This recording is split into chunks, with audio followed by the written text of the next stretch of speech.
Yes, good evening, everyone at home from USA, International, Canada, Long Island, aka Strong Island, plus the five spots of Brooklyn, Bronx, Manhattan, Staten Island, and Queens. This is your man G Money Stacks, aka the Gregonator, YouTuber, host with the most, unstoppable independent podcaster, the man who holds the back door of the Q5 backdoor bus in Jamaica, Queens, and N24 by Roosevelt Field Terminal. And of course, Queens, New York native of Laurelton, Queens, New York. And you're rocking and hanging out with me on the 292nd episode of Off the Meat Rat Chainz New York Avenue podcast. Thank you for listening and tuning into this episode. And before I go any further, make sure you go ahead and follow the podcast on Instagram, especially Threads and of course Facebook as well. And also be sure to go ahead and grab the subscribe button for me on the YouTube channel page of G Money Stacks 555 for live video episodes of the live stream recordings. So that way you'll be able to find it in the live section. And of course, be sure to leave a like and a comment along with the episodes. And of course, download the episodes, add the podcast to your playlist, including your favorite episodes. And of course, I'll handle the rest at the end of the show. All right.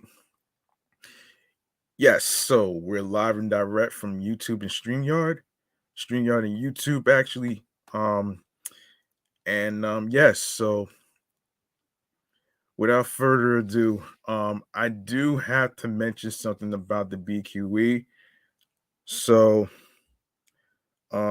without further ado, I want to mention something about the BQE as a reminder that there's gonna be a little bit of repairs that's gonna be going down. So I will break it down so that way you'll be able to know so you don't get stuck and and you won't be stranded. So I got y'all with the details. So I'm gonna get to it right here, right now,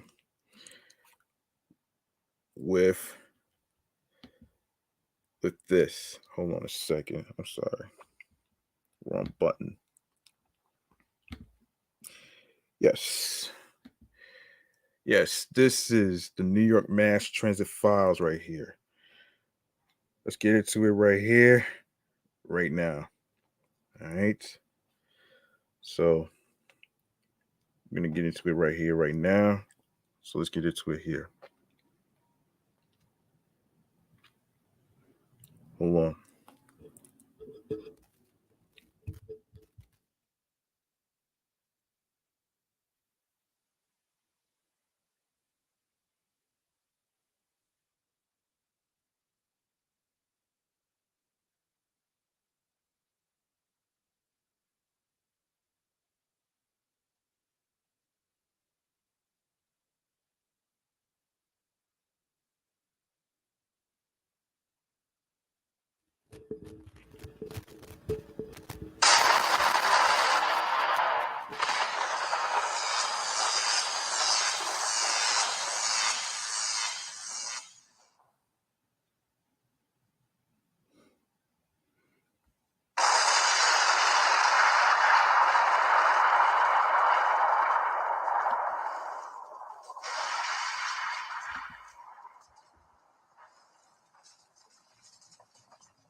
All right.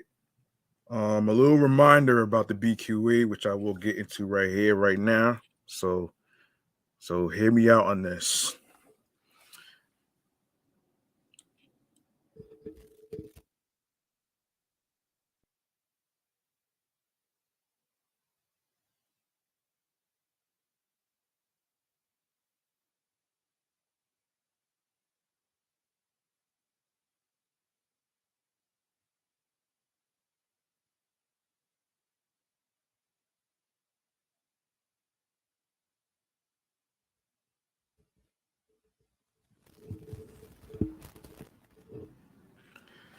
Okay.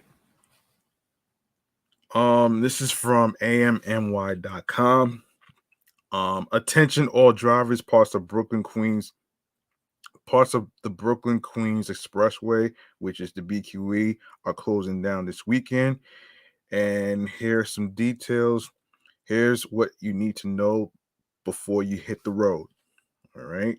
For you drivers out there. When is the BQE closing? Parts of the BQE will be closed starting at 2 a.m. on October 14th through 4 a.m. starting tomorrow, which is Saturday. And on October 16th, yeah, so that's October 14th through the 16th. Which parts of which parts are closing, you ask? During this time, the Queensbound section of the BQE between Atlantic Avenue and Stan Street will be fully closed, and traffic on the Staten Island bound BQE will be reduced to one lane between Sand Street and Atlantic Avenue. For Queensbound travel, entrance ramps will be closed at 3rd Avenue, 6th Avenue, Prospect Expressway, Hamilton Avenue, and Atlantic Avenue. Exit ramps will be shuttered at Cadman Plaza, the Brooklyn Bridge, and the Manhattan Bridge. For Staten Island bound drivers, entrance ramps at Flushing Avenue, Sand Street, and Vine Street will be closed.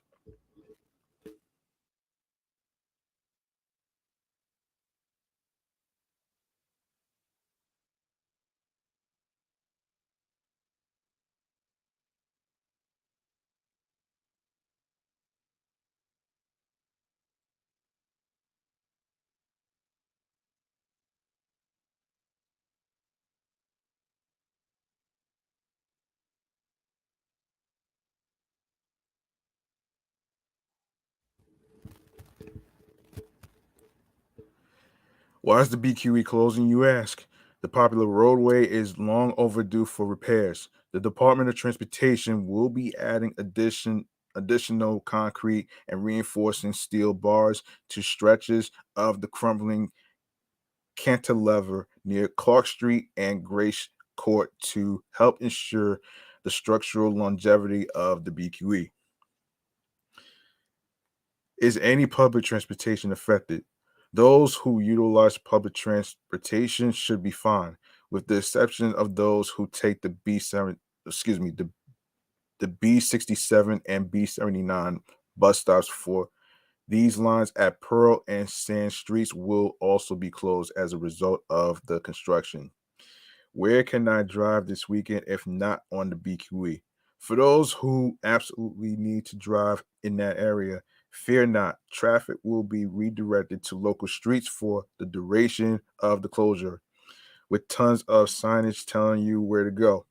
Be sure to allow extra time for travel as it may get crowded as a result. You can check out the map detour map below.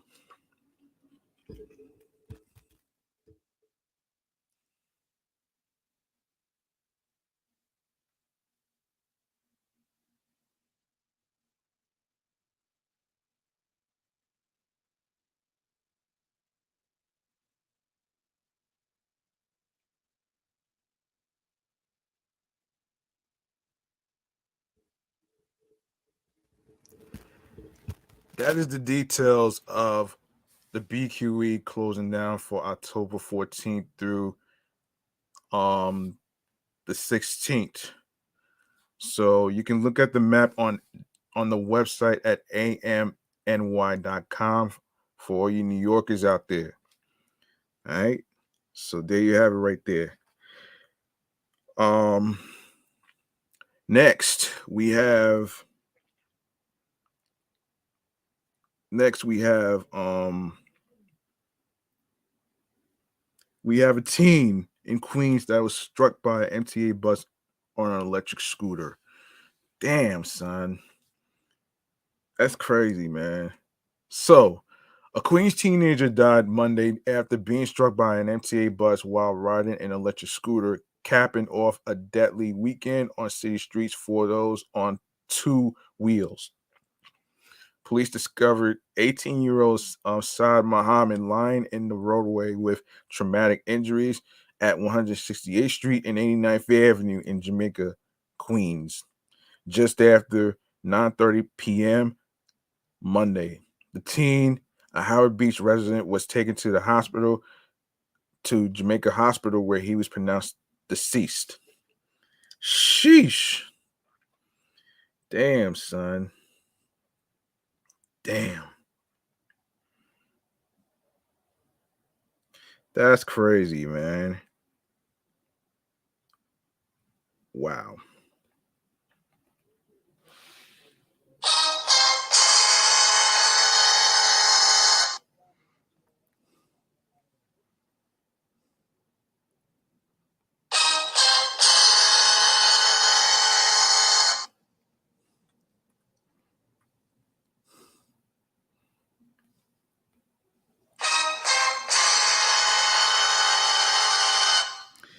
Yeah, that's crazy though.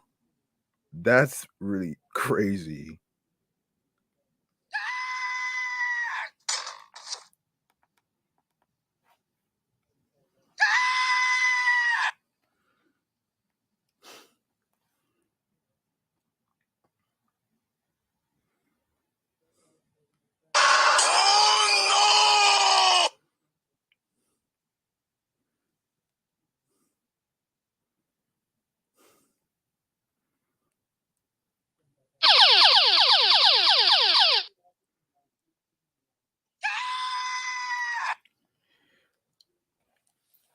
The NYPD says Muhammad was riding a stand-up electric scooter westbound on 89th Avenue and entered the intersection against a red light. At the same time, a Q20 bus was passing the crossing northbound on 168th Street.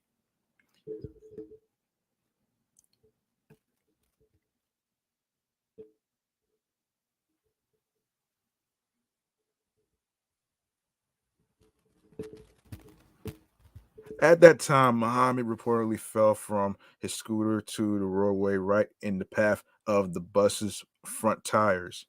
The 33-year-old bus operator remained at the scene. Neither the driver nor any passengers were hurt. The MTA declined to comment. 11 local bus routes saw delays overnight as a result of the collision. The incident caps off a deadly weekend on the city's streets for those riding on two wheels. Four people have died while riding the motorcycles in the five boroughs since Thursday, including two who were struck by hit and run drivers, one in Harlem and another in Cambria Heights. Damn. On Sunday, an unidentified scooter rider was killed after being T-boned by an Infinity driver at a Bedford Stuyvesant intersection, causing the scooter to careen into a parked car and the rider to be ejected. Wow. Um, in Corona, Queens, a 36-year-old Emicar Armando Marquez Lorez died after being struck on his scooter by the driver of a Honda CRV who fled the scene and has not been caught. Damn, son. So far this year, 140 people have died in traffic collisions in the five boroughs, according to NYPD data, which is 10% below the levels seen at this time last year. But this year has been the deadliest in more than a decade for cyclists, with two bike riders having lost their lives in 2023 in collisions. And while four out of five boroughs have seen declines in fatalities from last year, traffic deaths, um, aka fatalities, are up nearly 50% this year in Queens. In other transit stuff, let's see. We need to talk. We need to.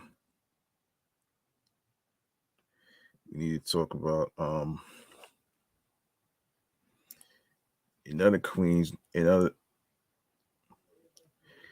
In other transit stuff, we need to get into we need to get into well, this happened over the summer actually, but I'll just use this anyway. So an MTA bus collided with a cherry picker in Midtown Monday night, leaving 8 people with minor injuries, cops said. A B a BMX6 bus was traveling in the vicinity of 48th Street and Madison Avenue at around 8:30 p.m. when it collided with a boom lift, which was being used to hoist construction workers at the site where a new Chase building is going up. Several of the vehicles' windows were smashed, and the operator of the lift was injured as the machine was sent tumbling. Um, of course, many victims were transported to Bellevue Hospital, while some were treated at Cornell Hospital. There were no serious injuries.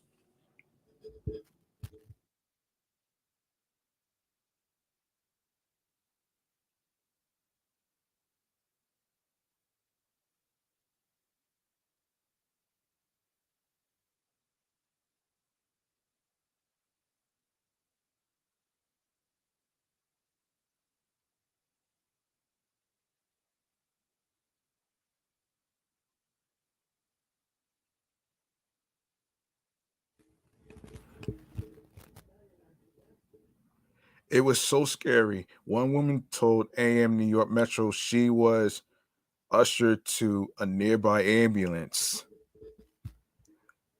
Several witness accounts differed when recounting the cause of the crash. Some writers laid blame on the boom lift operator, saying that the cherry picker smashed into the bus. I was at the back. I saw the crane pass in front of me, and I threw myself on the floor. A bus passenger said, who did not want to be identified, I am shaking.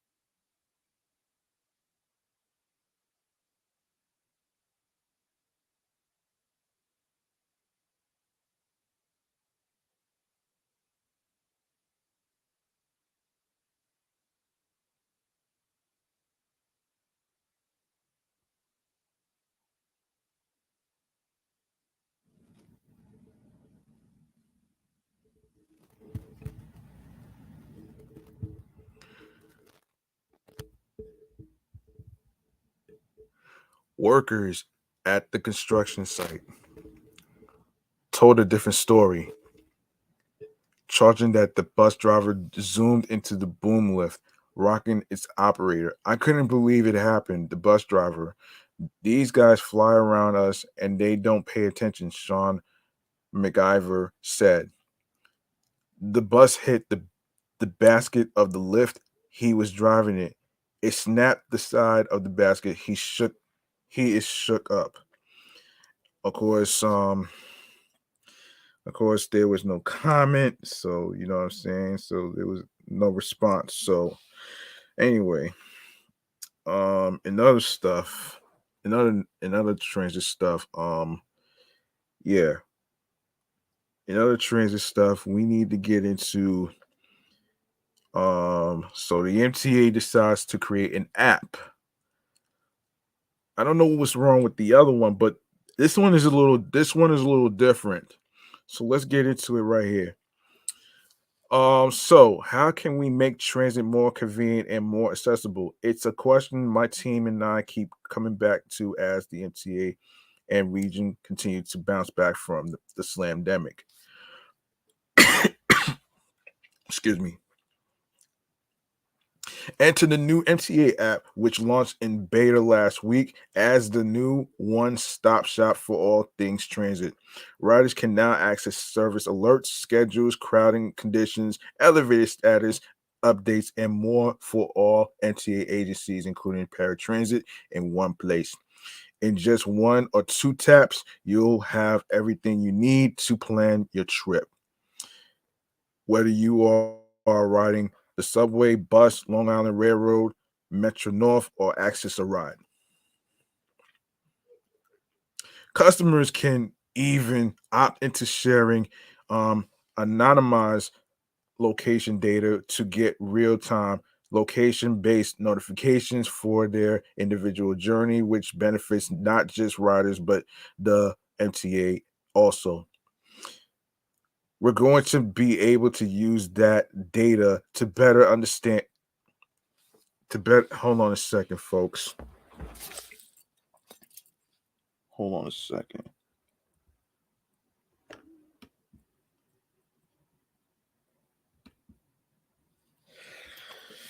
Yeah, where was yes, to better understand ridership and mobility patterns around the system.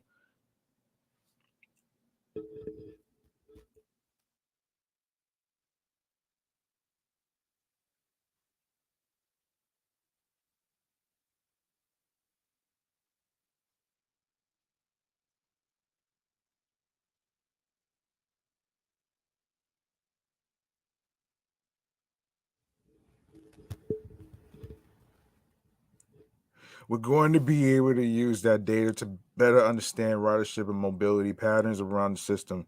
That's hugely sorry about the cars. Um, that's hugely helpful for service planning, especially as we prepare to deliver on the service enhancements made possible by Governor Hochul's state budget. Don't mind the car, folks.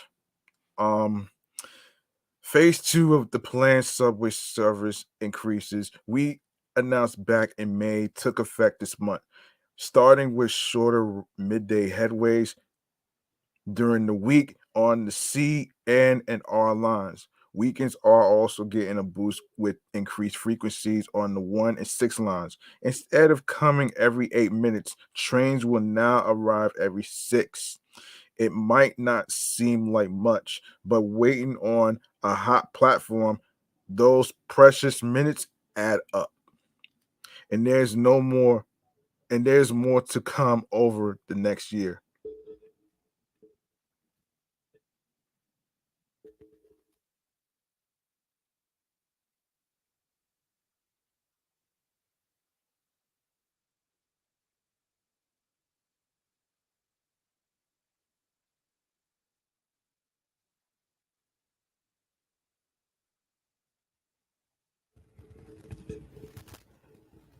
After the uncertainty since COVID, I'm thrilled to be in the more service business. New Yorkers tells us over and over in surveys that the way to get them back to using transit on weekends and for discretionary travel is to shorten the amount of time they spend waiting around.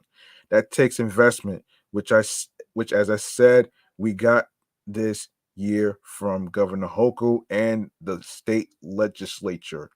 Before the budget deal, we were looking at the possibility of big fare increases and much less service. Now we're able to minimize the burden on riders while providing them with more service and more affordability.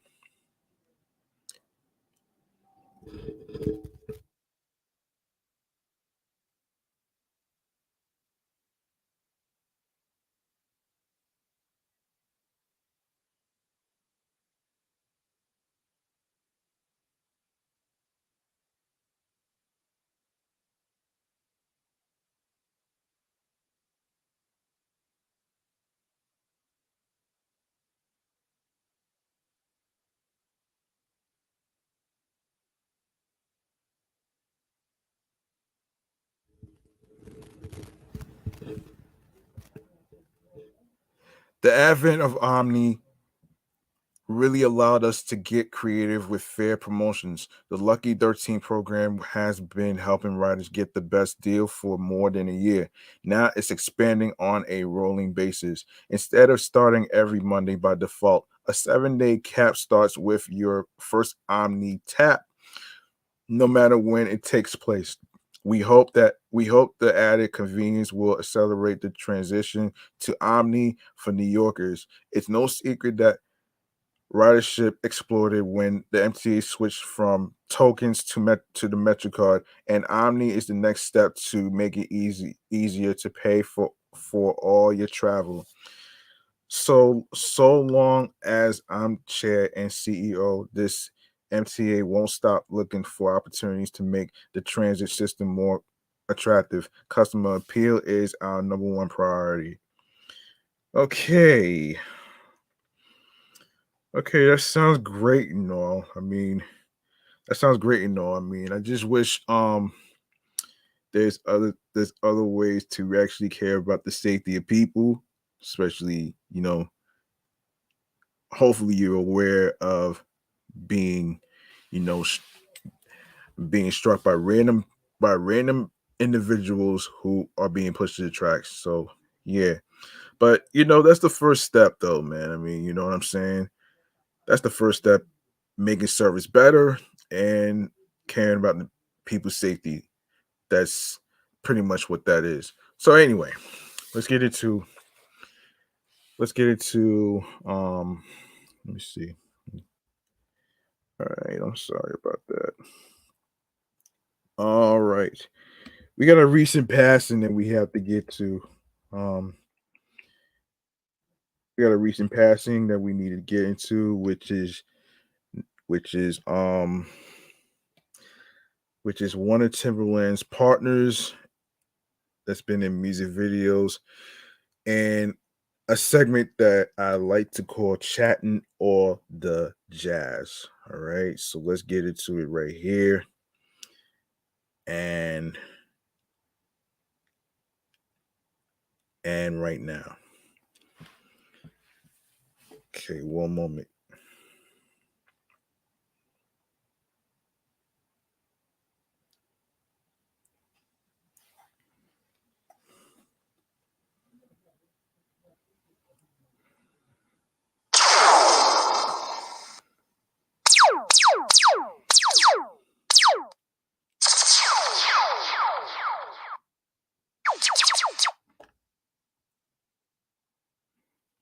Hmm.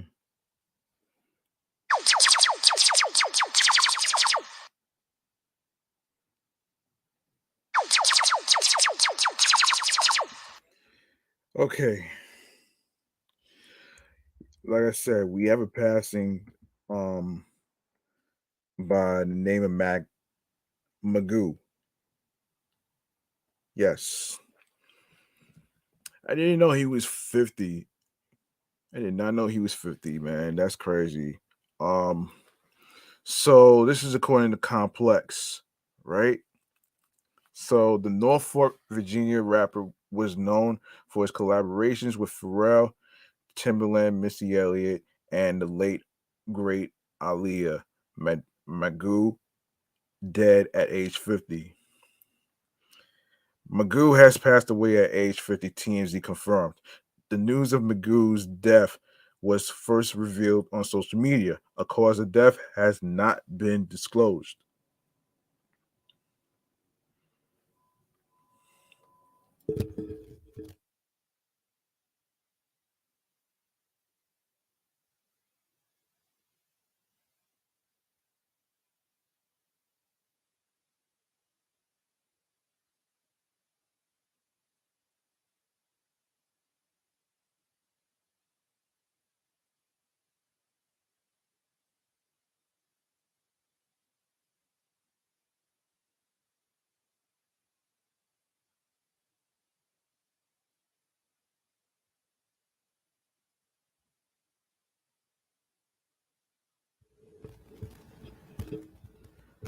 Born Melvin Barcliff, the Norfolk, Virginia native, was known as one half of the duo Timbaland and Magoo. His early career consisted of forming a rap group surrounded by idiots with Pharrell and Timbaland, and later becoming a member of Jodeci's Devontae Swing, the Basement Crew, alongside artists like Tweet, Genuine, Stevie J, and Player. Magoo appeared on albums by Genuine and Missy's debut album Super Duper Fly as both a songwriter and featured artist. As Timbaland and Magoo, the pair released their 1997 debut album, Welcome to Our World. That was led by their singles Up Jumps the Boogie, featuring Missy and Aaliyah, and Love to Love Ya. Welcome to Our World was their only platinum album. They also appeared on the Romeo Must Die soundtrack in 2000. 2001's Indecent Proposal and 2003's Under Construction Part 2 marked the end of their run as Timbaland would branch out as a solo artist years later with his Shock Value album series. During an interview with I Got Soul.com in 2020, Magoo spoke about his creative process and writing memorable one liners like the bird is the word. Hold on.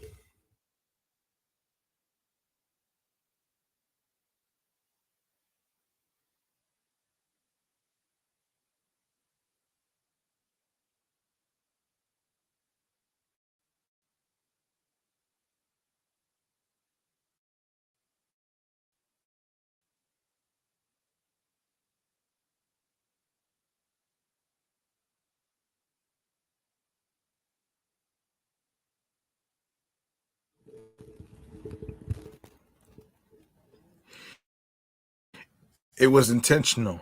I was like a little rougher around the edges before, but as I got around Josie and learned more about the music industry along, and then we got with Aaliyah's Uncle Barry Hankerson, I started to understand something about the music industry that I never would have got the opportunity to experience if I came out immediately.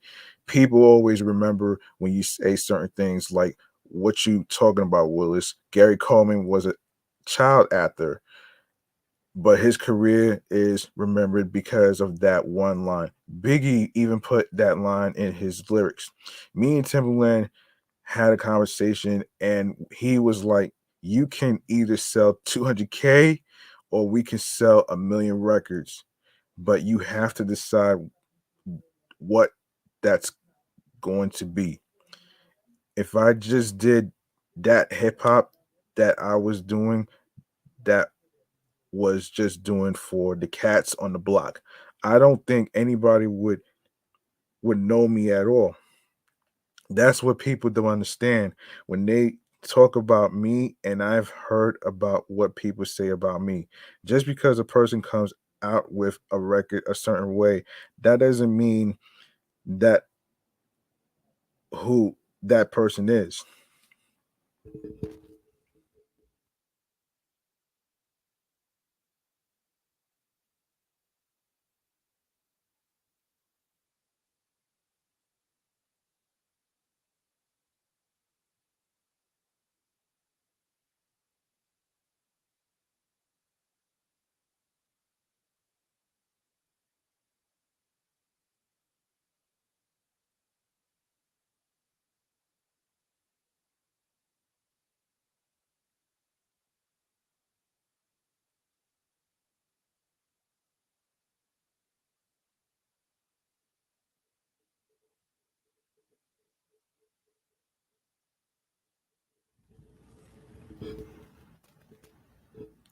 I chose that lane because I understood the industry. I would say stuff like wiggle a bit, stop, drop, get up, snake freak, because I wanted something kids could remember. Of course, many tributes poured in from Teddy Riley and more.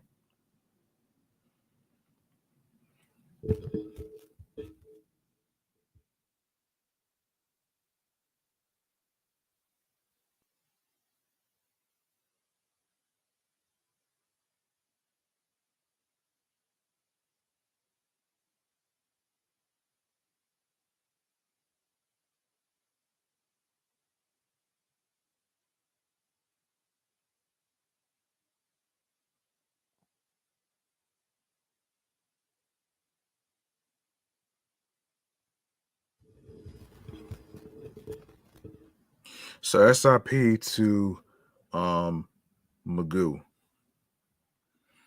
Um, all right.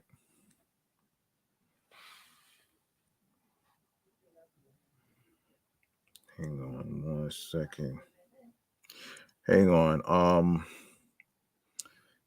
Hang on, I forgot something.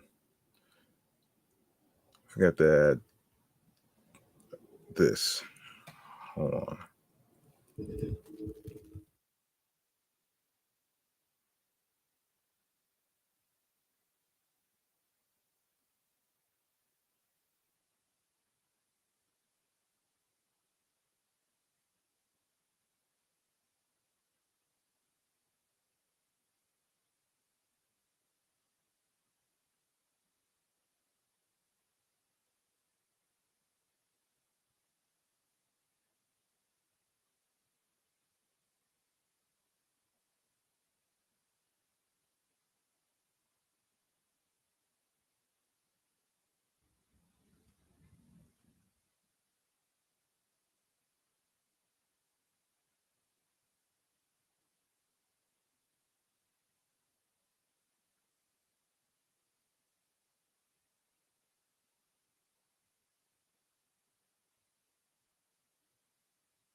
Yeah, that part too.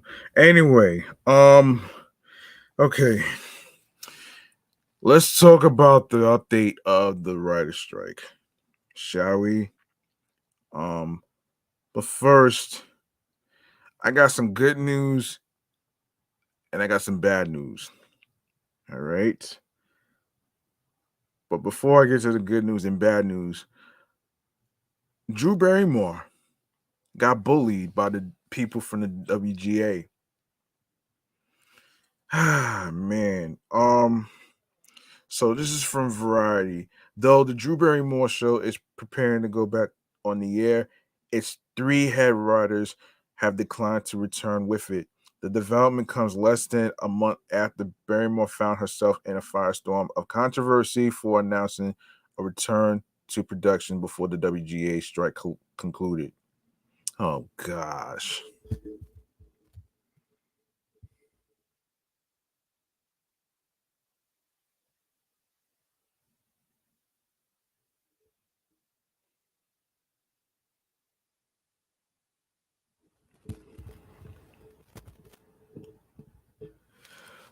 A source close to the talk show shared that the three writers, Chelsea White, Christina Kenan, and Liz Cole, were offered deals after the WGA strike order was lifted on September 27th. The trio, who shared the position of co-head writer on the series, declined. The talk show is set to broadcast its first new episode in months at on October 16th. New writers are now being interviewed to replace the trio. Hmm. Jeez. These damn planes, man.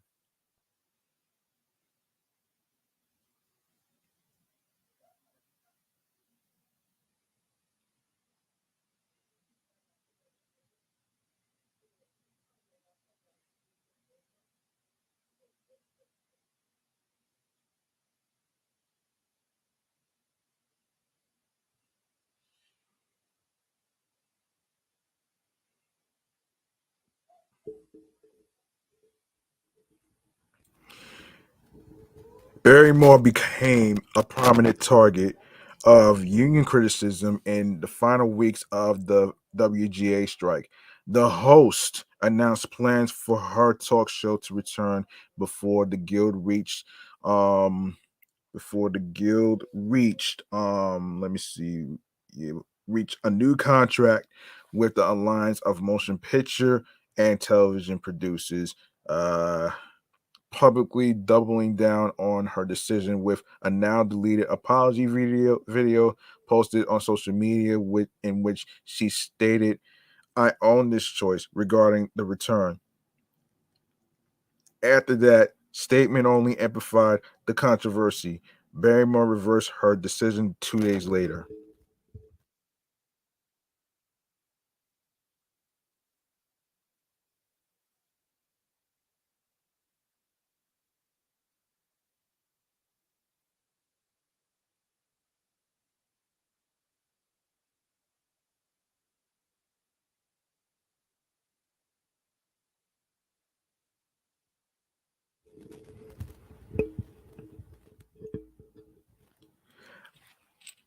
I have listened to everyone, and I am making the decision to pause the show's premiere until the strike is over.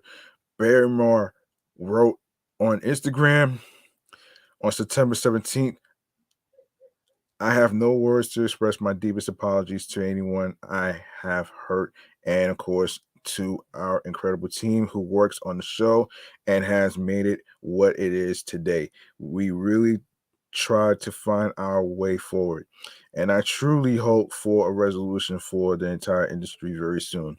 Ahead of Barrymore's reversal, the WGA released a statement against the decision to begin shooting again. Drew Barrymore should not be on the air while writers are on strike fighting for a fair deal. And reality shows like this cannot operate without writing, and that is struck work. Um, the Highway Reporter was first to report news of Barrymore's writers electing to leave the program. Look, there's a couple of things I need to really say about this actually. Look, Drew Barrymore was trying to basically, you know, basically care about the people getting back to work. That's all she cared about. The funny thing about the WGA and stuff like that is that, and this is from not one YouTuber, but two YouTubers have pointed out a few things that they don't have. And it's not just the leadership. It's not just the leadership. The WGA does not have the chief financial officer, negotiating lead, general counsel, and financial advisor. These are the keys that they don't have. All right. Just wanted to put it out there. And I think it's really crazy. And I think it's crazy and fucked up in a way because you're condemning a talk show host, in which, by the way, talk shows have different contracts compared to the writers and actors. And hold on a second. And I want to pull in hang on a second. Sherry Shepherd explained something on on the Breakfast Club where she was talking about how you know how certain contracts is a little different. I want to pull up what she said too. Let me see if I have let me see. Let me pull up what she said because this is gonna really support my point actually. So let me just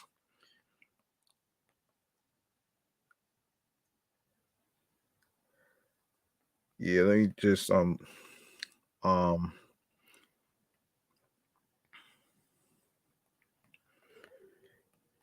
one moment.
Okay, I wanted to pull up some stuff that Sherry Shepherd was talking about, how she is not a part of the WGA.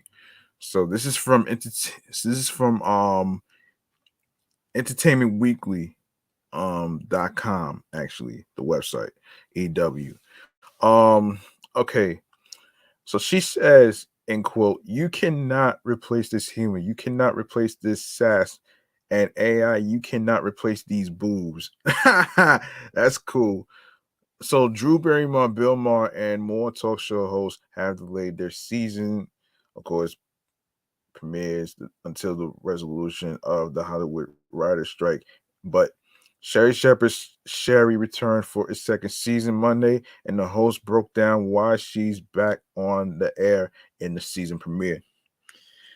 End quote. This summer, you all may have seen your favorite actors and Hollywood stars have been on the picket lines with the SAG AFTRA and WGA strikes, Shepard said during Monday's broadcast. There has been so much confusion about who can work and who can't work. Well, for me, I am a SAG AFTRA actress, and I actually marched with some of my colleagues while I was in Los Angeles recently. But here's the thing: talk shows in general fall under a different union contract code. So we are allowed to come back unless you are a WGA show. Now, the Sherry Show is not a WGA show. We have never employed WGA writers, so us coming back to work is not crossing the picket line. Shepard went on to explain her lack of WGA writers. As a comic, my comedic take on the headlines is my voice. I wrote my jokes. I'm the writer. I'm not in the WGA. I have the producers who help me shape my words, which is why we don't have WGA writers over here at Sherry. Um, Shepard also broke down the causes for which SAG AFTRA and WGA are striking. One of the things that we are fighting for is better residuals, she said. And I'm going to tell you, residuals help us. When I was going through a time where I didn't work, residuals kept the lights on. They helped me pay my bills. My residual payments came into play when my son Jeffrey was born at 25 weeks. Those residual payments, along with insurance, helped me. So, good residual payments are important to actors. The host denounced the use of artificial intelligence in creative spaces as well. AI could replace working actors from working, and it could replace writers, Shepard said. And I'm here to tell you, as an actress, AI, you are not going to replace all of this sass. I would not stand for it. AI, you cannot replace this humor. You cannot replace this sass. And AI, you cannot replace these boobs. That's a I actually agree with this shit too. Earlier this summer, fellow actress and daytime TV host Whoopi Goldberg also addressed how and why some shows like The View are attempting to push through the dual strikes while remaining on the air. We work under something a, a different kind of contract, which is called the network code, which means that we are allowed to continue on, and we're not actors at the table acting the view. She said, it's a different kind of contract, so that's why we're still able to work, and we support the actors who are out on strike as we do with the Writers Guild. Goldberg added, that's why we're working today. We wanted to all work out for everybody because nobody wants to see folks on strike because it's never good when you have to make a noise to say, "Hey, we're here." Yeah. Let me see. Let me see this shit. Also, it's funny because she was on the Breakfast Club recently, if I'm not mistaken. So, hold on.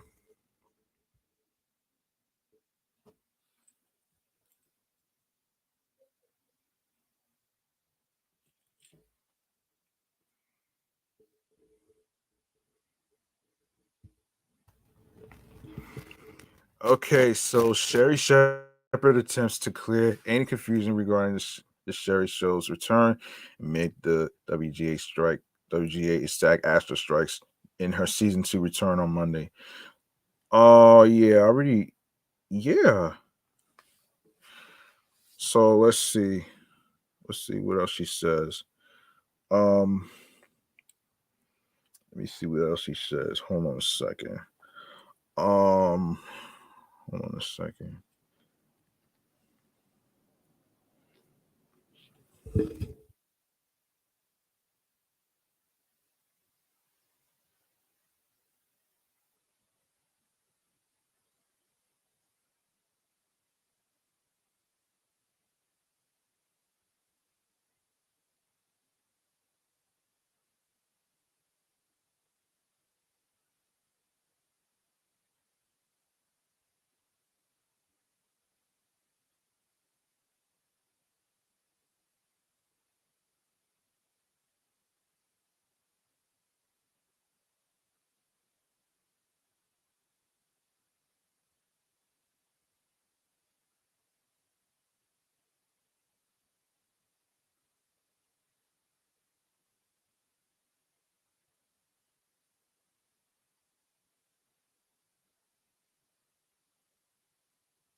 Okay, that was the clarification of what Sherry Shepherd was talking about, and she actually addressed it on the Breakfast Club, which is kind of interesting.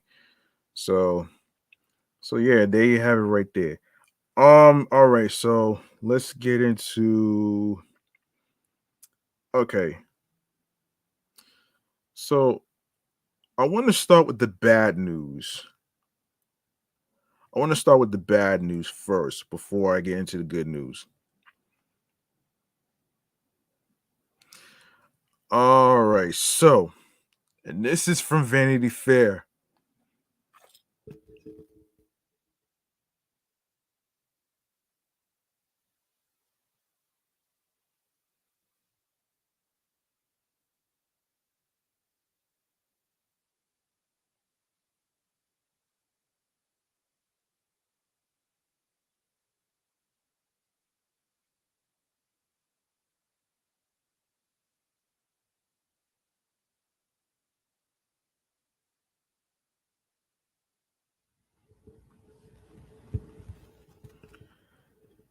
At some level, all Hollywood has won now that writers are back to work.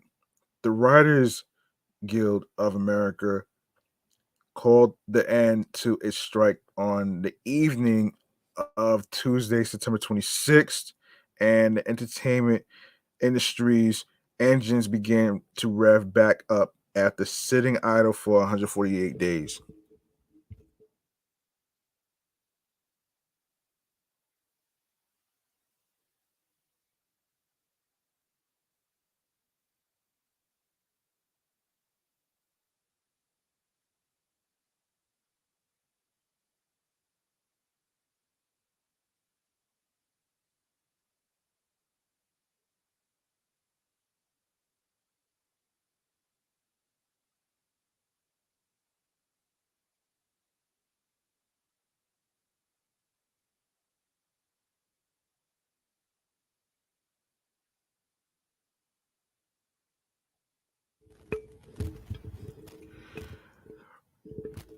Writers are still poring over the details of the WGA's new contract with the Alliance of Motion Picture and Television Producers, which won't be official until they vote on whether to ratify the deal this week. In the meantime, Vanity Fair unpacks some of the triumphs and stumbles.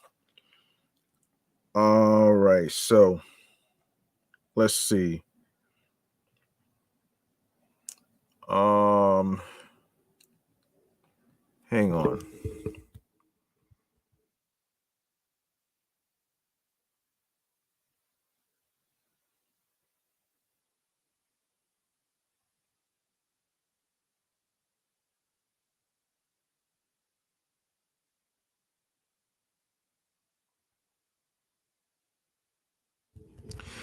Disney boss Bob Iger called the Writers Guild's demands not realistic, but after 148 days on strike, the writers walked away with a tentative agreement that looks like a solid win for them. This is not hyperbole. Your 2023 WGA negotiating committee did a superb job. Showrunner Latoya Morgan wrote, the committee itself pointed to a meaningful gains and protections for writers in every sector of the membership, such as streaming bonuses based on high viewership, rules around. Hang on a minute. Rules around the use of artificial intelligence, staffing for virtually all television writers' rooms.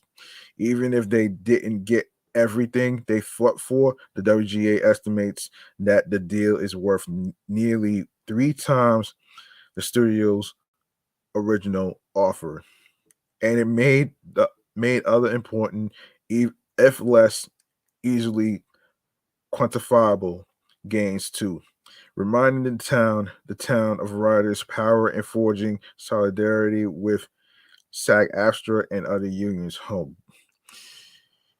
I mean, some people say that this whole solidarity shit is a joke, man. You know what I'm saying? It's I hate to say this, but that shit is a joke.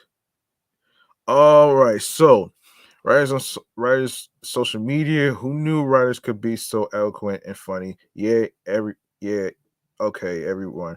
But they proved to be their own best advocates there during the strike, using social media to entertain, vent, educate, and rally public support with financial horror stories and industry anecdotes. Um, Writers also used it to organize summon picketers to filming locations in multiple cities, post joyful photos, um, celebrate wins, and keep one another from having nervous breakdowns. Of course, obviously, another particular show on ABC, which is The Golden Bachelor, which I'm not a fan of actually. I'm not really a fan of that shit though, man, which is crazy. Um, the spinoff of The Bachelor, starring 72-year-old Jerry Turner, has long been ABC's wish list, but it got fast tracked after the writer's strike shut down nearly all scripted TV production. In the absence of scripted hits like Grey's Anatomy and Abbott Elementary, The Golden Bachelor is getting a primetime Thursday night time slot and a full marketing push from ABC, which is promoting it to mature audiences by hosting screenings at retirement communities and plugging it at USA pickleball tournaments. Oh gosh. Drew Carey early in the strike, The Price is Right host Drew Carey tweeted that he paid for the meals of any riders who showed their WGA cards at Bob's Big Boy in Burbank or Swingers Diner near Beverly Hills. He held true to his word for the duration of the strike, reportedly racking up an estimated tab of more than $400,000 at Bob's alone, and turning both restaurants into crowded industry watering holes for out of work riders who needed to connect and feed their families.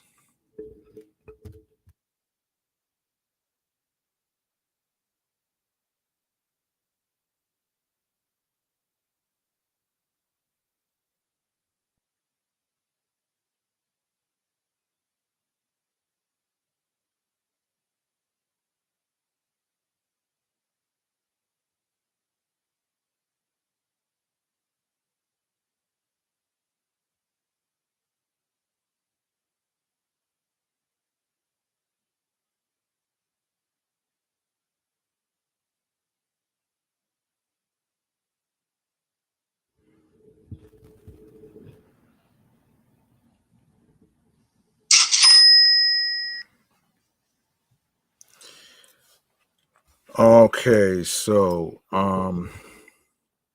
So, other high profile writers, including Shonda Rhimes, Ryan Murphy, and Greg Berlanti, also donated serious cash to support cast and crew. But only Carrie's contribution came with a side of Bob's famous onion rings. Ooh. Okay, and also late night host Jimmy Kimmel, Stephen Colbert, Jimmy Fallon, Seth Meyers, and John Oliver could have entirely pieced out after the writer's strike halted production on their shows. But after several months spent supporting picketers, hosting live events, and vacationing, they teamed up on a podcast. The purpose of Strike Force 5 was to bring in money from sponsors, including Mint Mobile and Aviation Gin, whose advertisements were read by Ryan Reynolds to pay their out of work crews. But the show is also much better than it needs to be. The foursome clearly revels in one another's company and shares never before told stories about decades working in late night.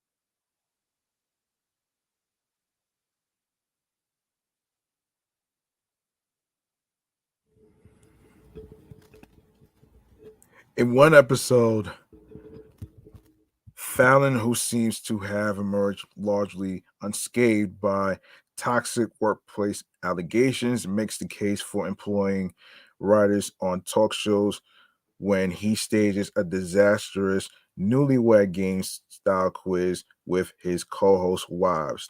Strike Force 5 has promised only 12 episodes, but the podcast may be the best piece of entertainment to come out of the strike. Um, Obviously, Suits, though new episodes haven't aired for 4 years, the U.S. network drama, which debuted on Netflix during a relatively quiet period for new TV amid the strike, was easily the most streamed show of the summer, topping Nielsen's streaming TV charts for 11 straight weeks and counting. But we may never know just how much the strike bolstered Suits audience, its new home on Netflix, and Meghan Markle's new fame as a royal certainly help. Um, oh boy. All right, I'm not gonna get into all these people. I want to get to actually, actually these people. I'm just gonna name a few names. I'm not gonna read the details and stuff. So, um, just bear with me. So, of course, this includes Lindsay, uh, Lindsay Dugerty. Um, okay, and this is crazy. So, all right, so no one had a tough talking tattoo teamster leader on their bingo card as one of the most iconic figures of the strike. But from the very first WGA members meeting after the strike was called, uh, Dugerty, Lindsay Dugerty, head of Teamsters, head of the Teamsters Motion Picture Division and Los Angeles's Local 399, got the industry's full attention when she declared, what I like to say to the studios is if you want to fuck around, you are gonna find out. DeGurty DeGurty encouraged Teamsters not to cross picket lines at studios.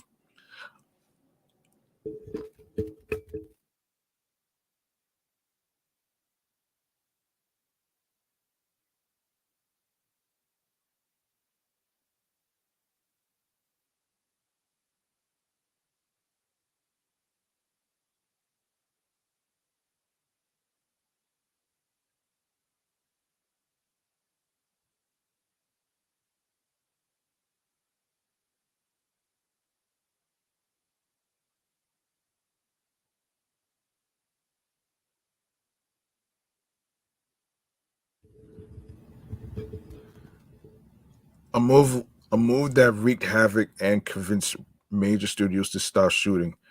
Who would have thought that the writers and the Teamsters are so much alike? Really?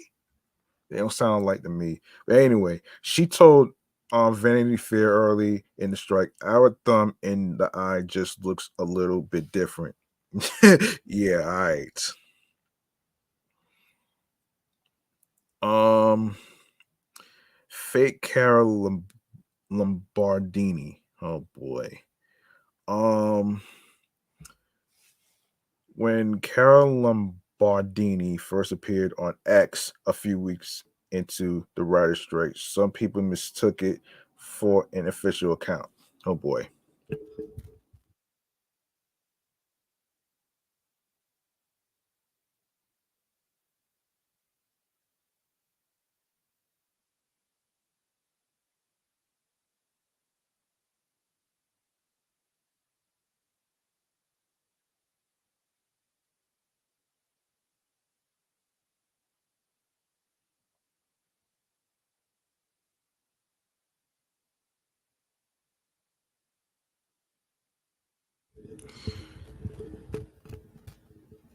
They were either really not paying attention or they genuinely imagined the studios had negotiator to be a close relation to Voldemort.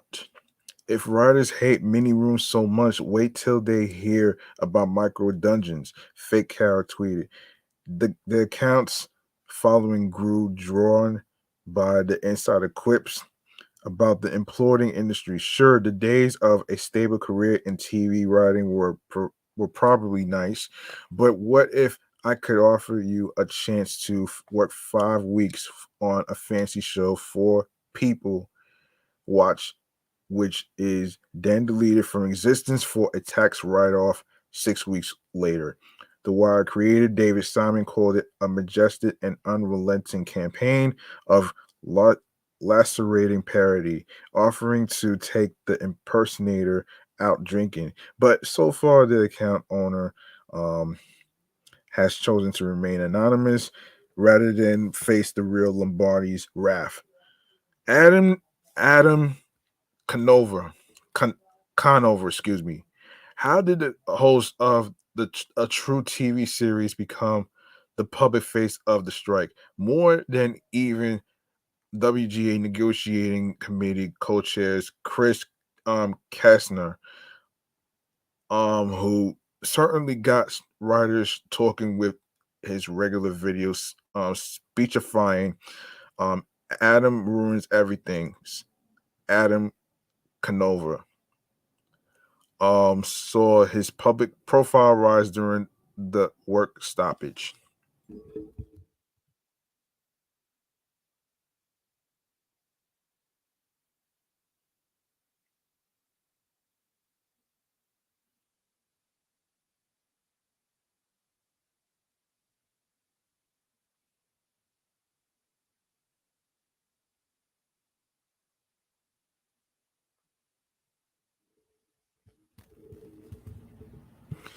Okay, a member of WGA's West Board of Directors and Negotiating Committee, he became a fixture on picket lines, new broadcasts, and official guild events.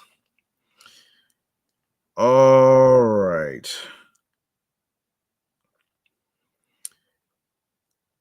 Okay, Sherman Oaks Galleria. How did an open air mall in the valley become the center of so much drama? Previously best known for its cameo in Fast Times at Ridgemont High, the Galleria happens to be home to the AMPTP offices, notably near a cheesecake factory where much of the negotiating took place.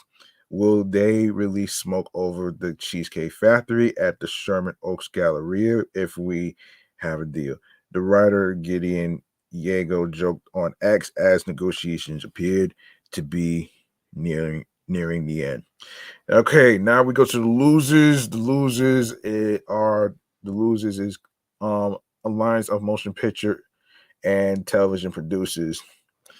Um, so reputation of the AMPTP and its 8-member companies wasn't great when the writers walked out on May 2nd, and it's not looking any better now.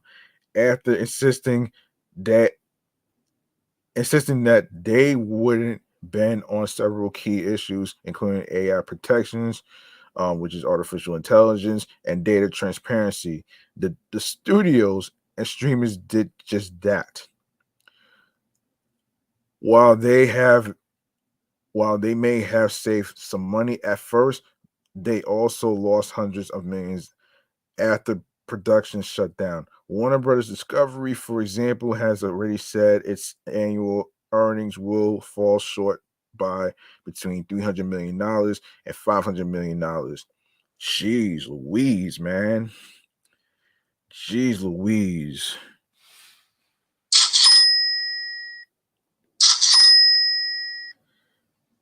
Yeah, hang on.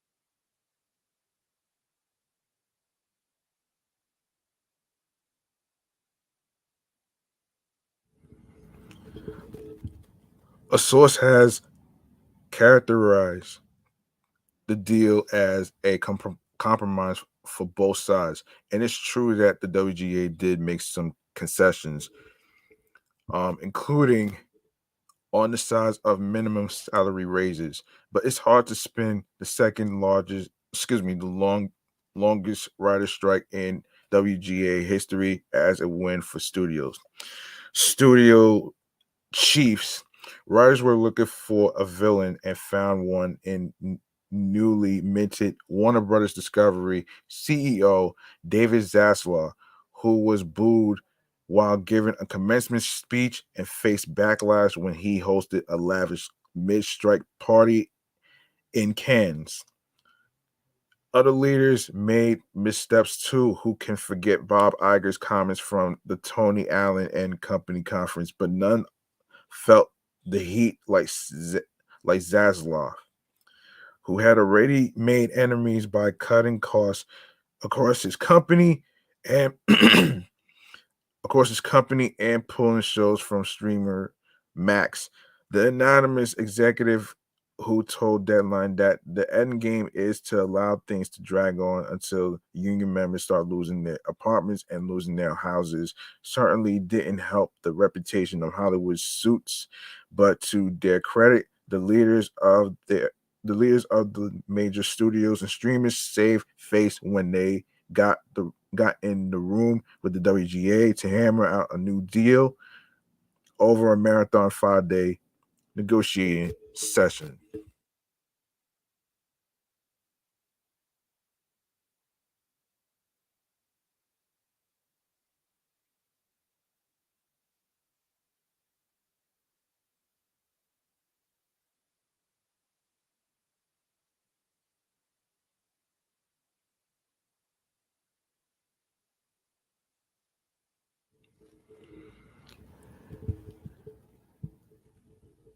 Yeah, we just talked about Drew Barrymore.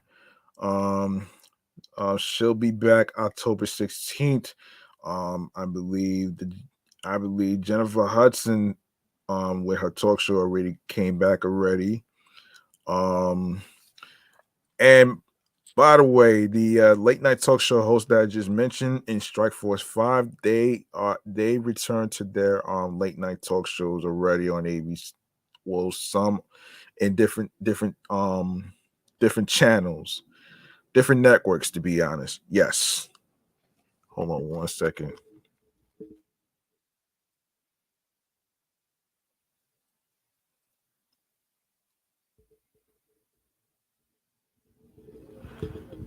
So the Emmys.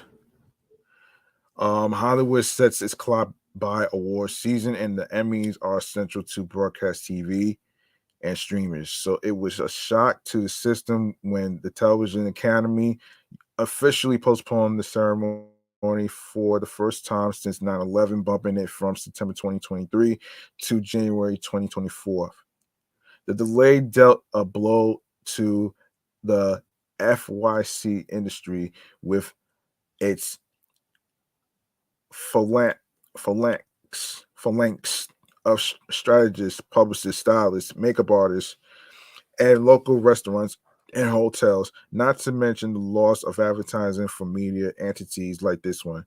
Many nominees will now be honored for episodes that viewers watched eons ago, like Better Call Saul or The Bear, season one, which aired in the summer of 2022. The Tony Awards managed to go on with the show, but that was before actors joined writers on the picket lines.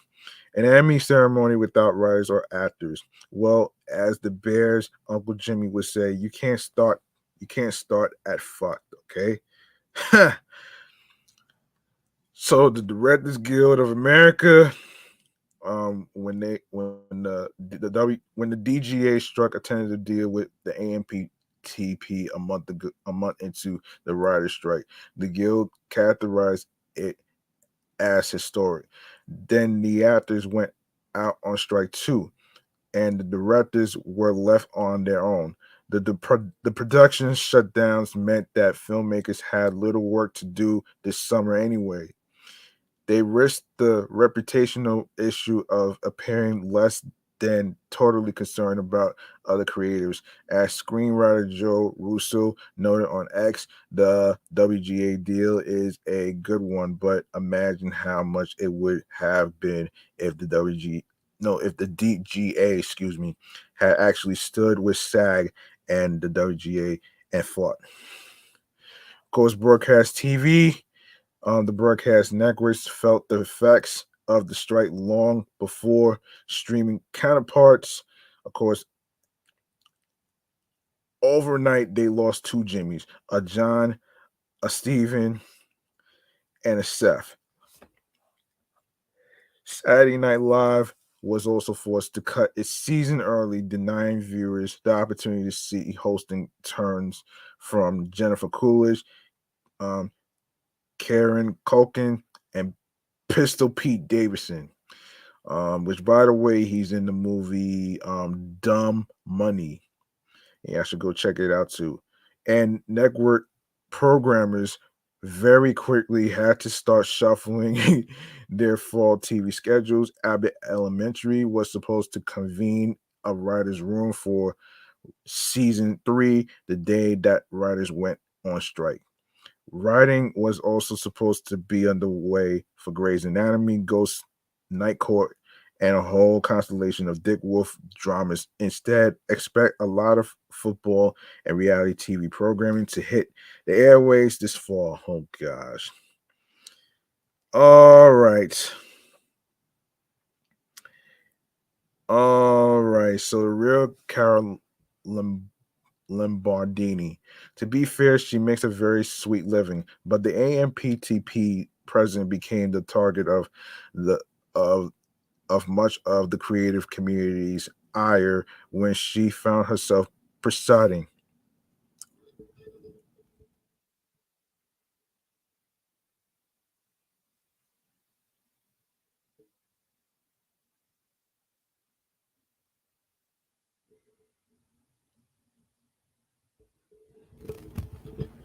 Yeah, presiding over the first double strike in more than 60 years. Writers mocked her relentlessly online, and she even got her own parody account on X.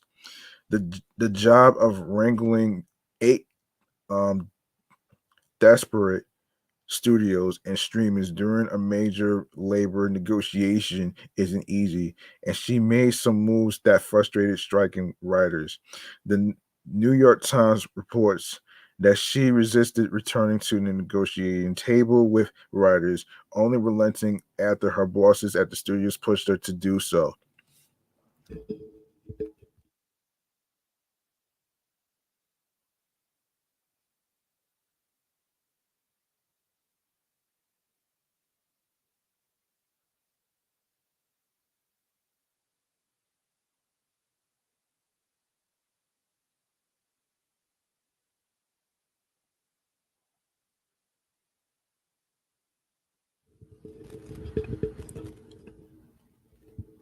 Now she'll turn her attention to ending the SAG after strike.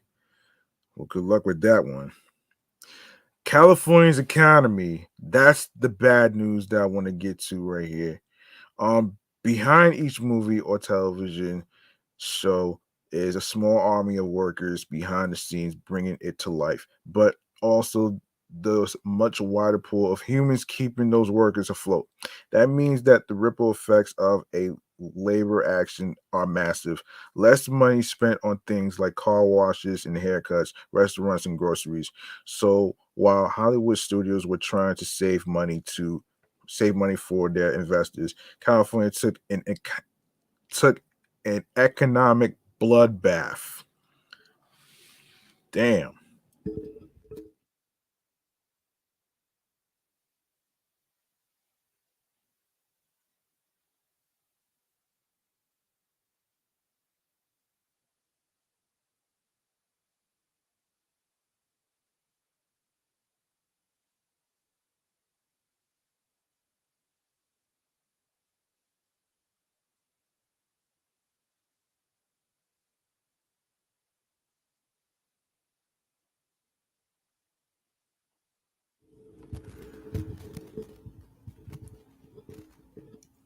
An economic bloodbath.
So the Financial Times reported early last month that the loss had totaled at least $5 billion.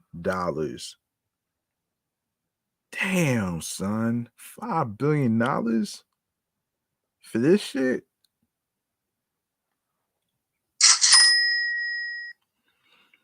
That really sucks, man. Um, let's see. Um, Audiences, while TV shows and movies will eventually resume production, it's really audiences who lose out in the near term. The fifth and final season of Stranger Things has been delayed. So has Andor season 2. Craig Mazin still needs to write what's in his head for season 2 of The Last of Us. The rest of the year will likely be light on buzzy new releases as every network and streamer in Hollywood races to restart their content engines. And don't forget, not much can happen until the SAG AFTRA strike ends. Oh boy, it'll be a long ass time, man, for they stupid ass to be ending that shit anyway. Ah, man, they've been at it for like 92 fucking days already, man. I mean, damn. It, okay, robots. Sorry, IBM Watson. You won't be getting a writing credit anytime soon. The writer's contract now stipulates that AI can't write or rewrite scripts or screenplays.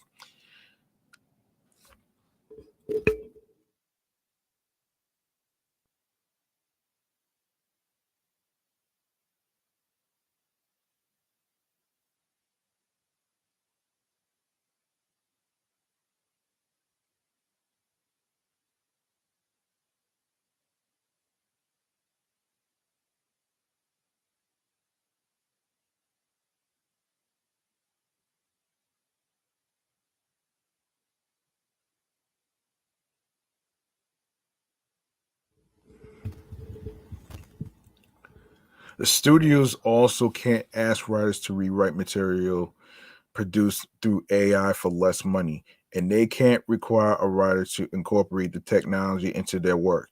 This is language that could set a precedent for Hollywood in how to regulate the fledgling technology as it becomes more prevalent.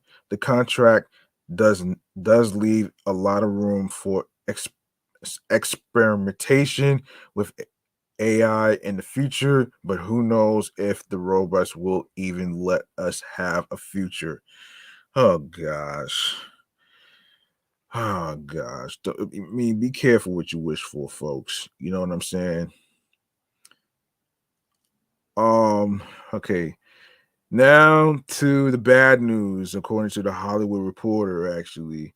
So the Writers Guild of America strike is over, and these no, excuse me, and there appears to be progress in negotiations between SAG-AFTRA and the AMPTP, but the impact of the strikes on the entertainment business writ large is still being felt.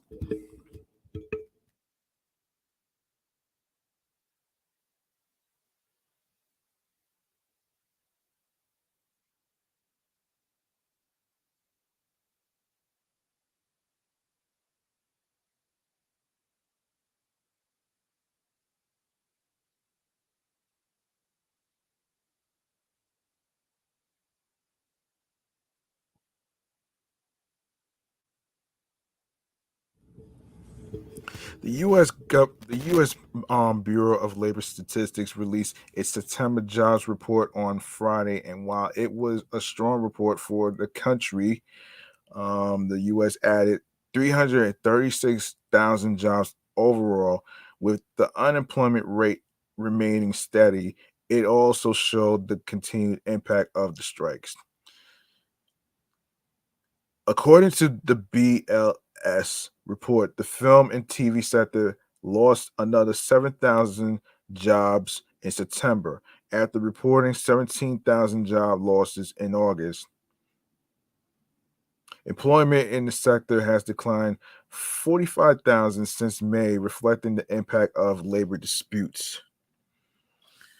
Sheesh. Damn, son. Damn. Damn, that's crazy. This is crazy. Um, yeah, this is the craziest shit that I ever heard. But anyway. Hmm.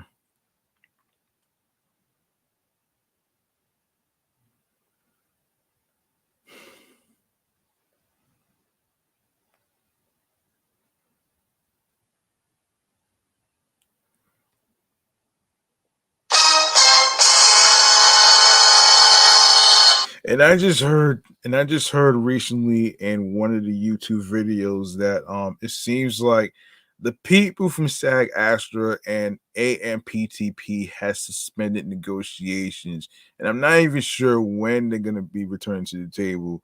But that's terrible right there, man. That's not even progress right there. That's not fucking progress right there.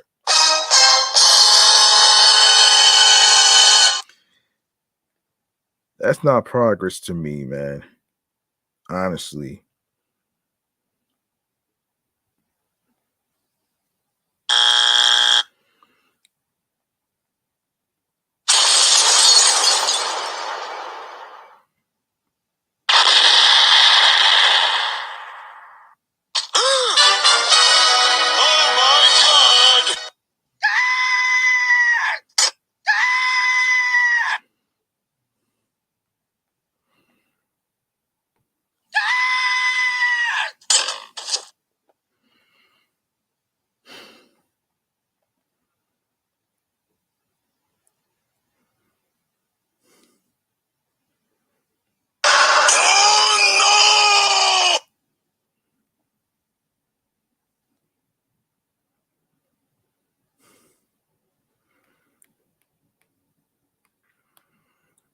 That's no good.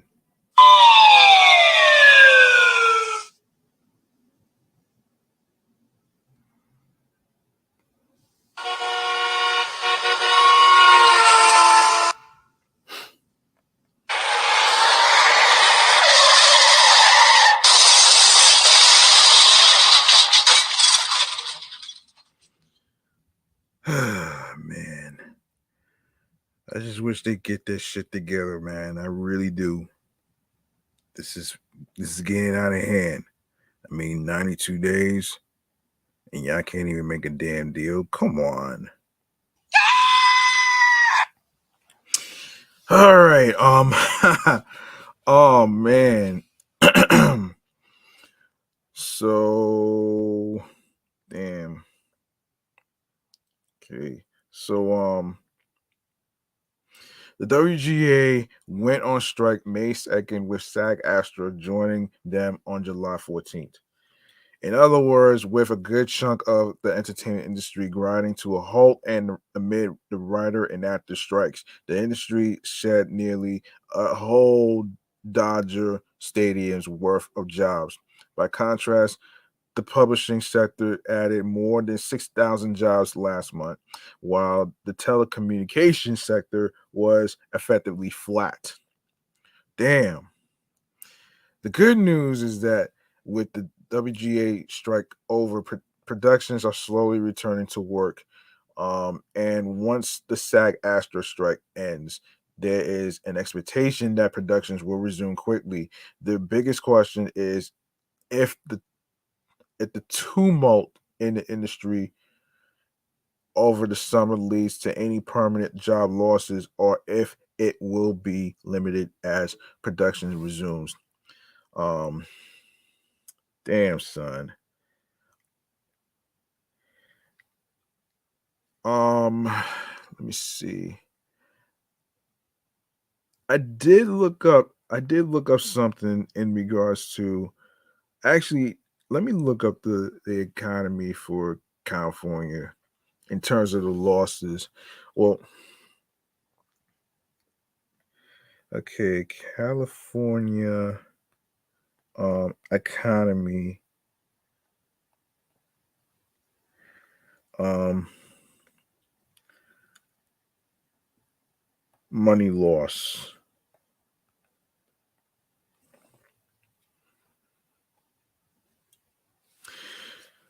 Okay, so let me see.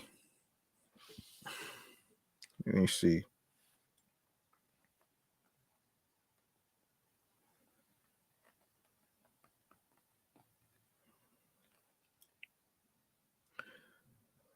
So let me see. Let me see. Let me see. Let me see. So let me see. Okay, so the Hollywood strikes basically lost $5 billion. That shit is not a joke, man. This is crazy. Um, this is so crazy. They lost $5 billion, man. And it's not even a joke. Um, I'm gonna save this for next time. I got some other stuff that I got some other stuff that I need to get to as far as topics. So let's see. All right, so a little bit of good news actually. We finally got some good news. All right, and this is from Deadline. Hold on.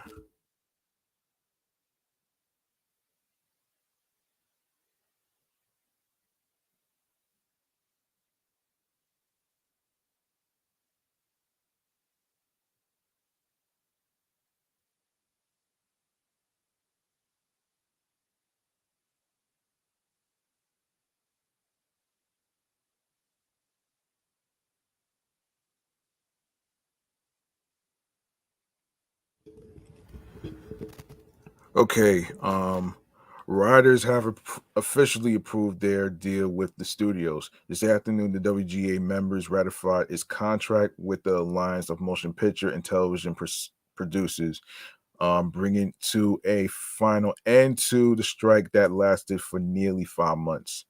After it's already been 5 months, man. Like, what are you talking about? Nearly 5 months.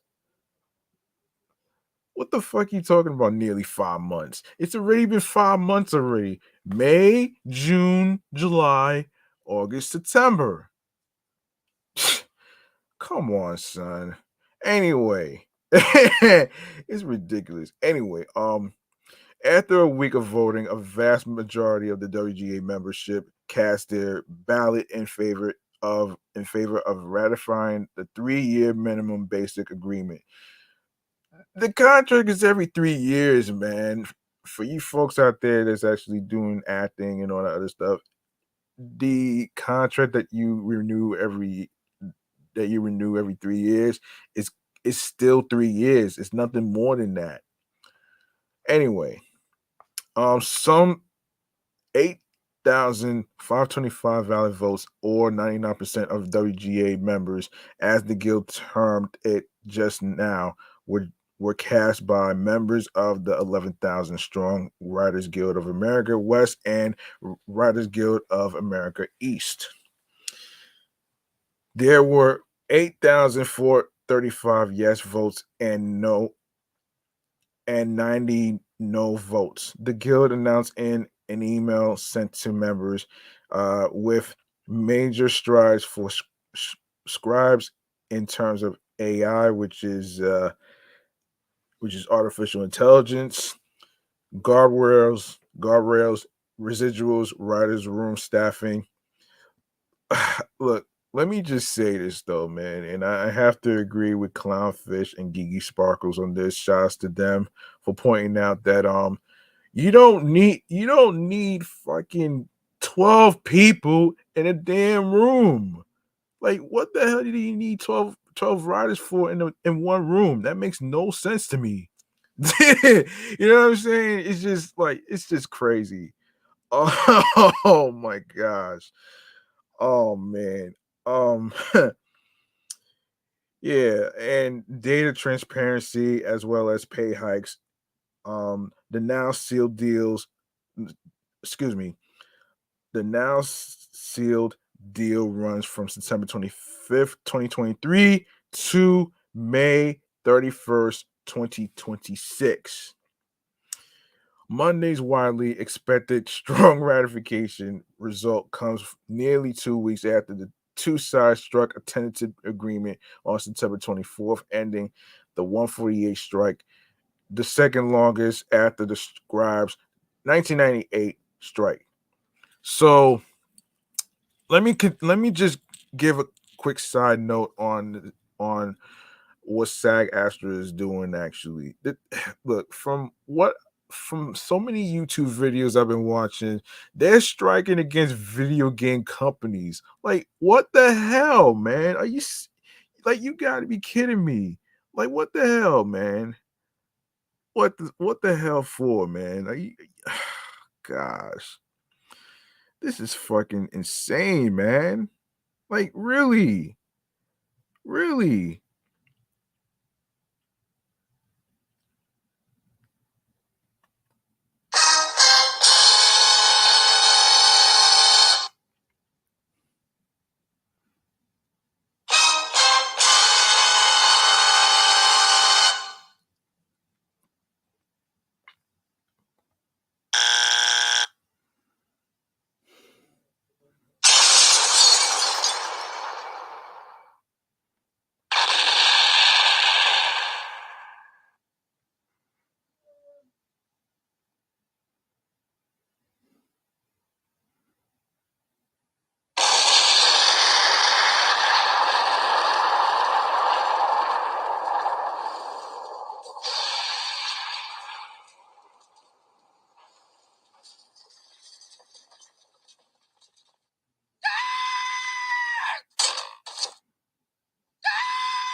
Okay. All right. So, I wanted to actually address the whole thing with SAG-AFTRA basically protesting against video game companies. I'm gonna have to. I'm not gonna get into deep with this, so I'm gonna actually save that as a topic for another time, due to time constraints. So let me just get to let me continue this shit though, man. You know what I'm saying? Anyway, Monday's widely expected strong ratification result comes nearly 2 weeks after the sides struck a tentative agreement on September 24th, ending the 148-day strike, the second longest after the Scribes 1998 strike. The results also come on the same day the still striking SAG-AFTRA started up its second week of renewed talks with the AMPTP, side by side with the WGA for much of the summer.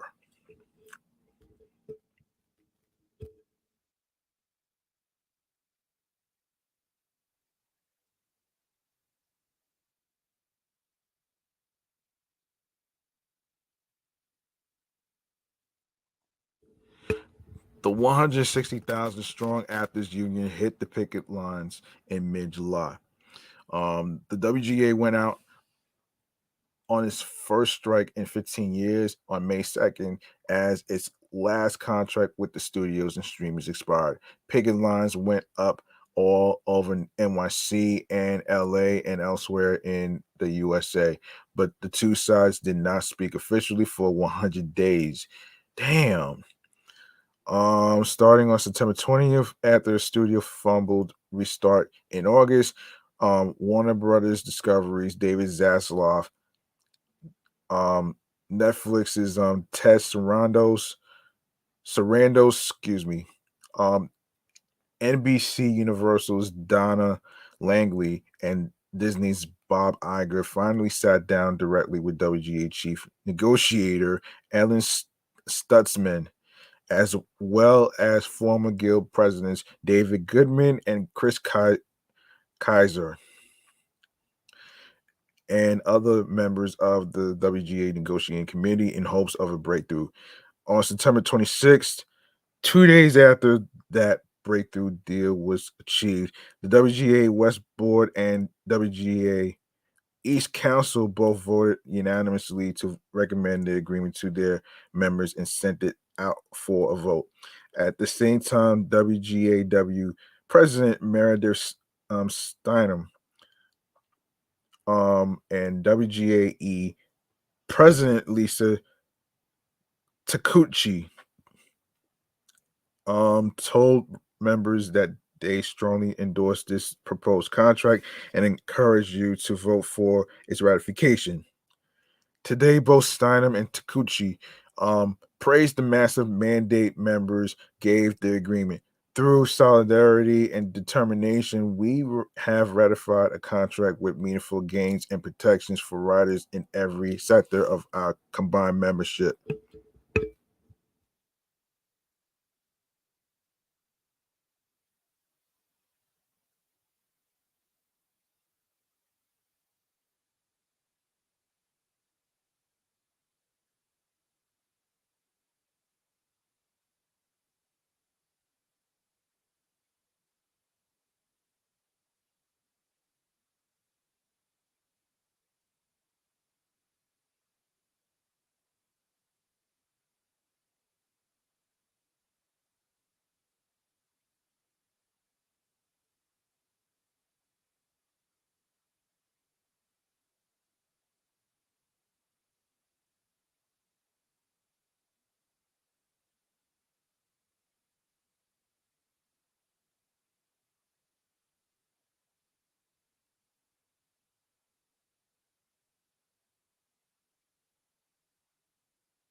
Okay, the WGAW leader said after the vote tally was made public together, um, we were able to accomplish what many said was impossible only 6 months ago.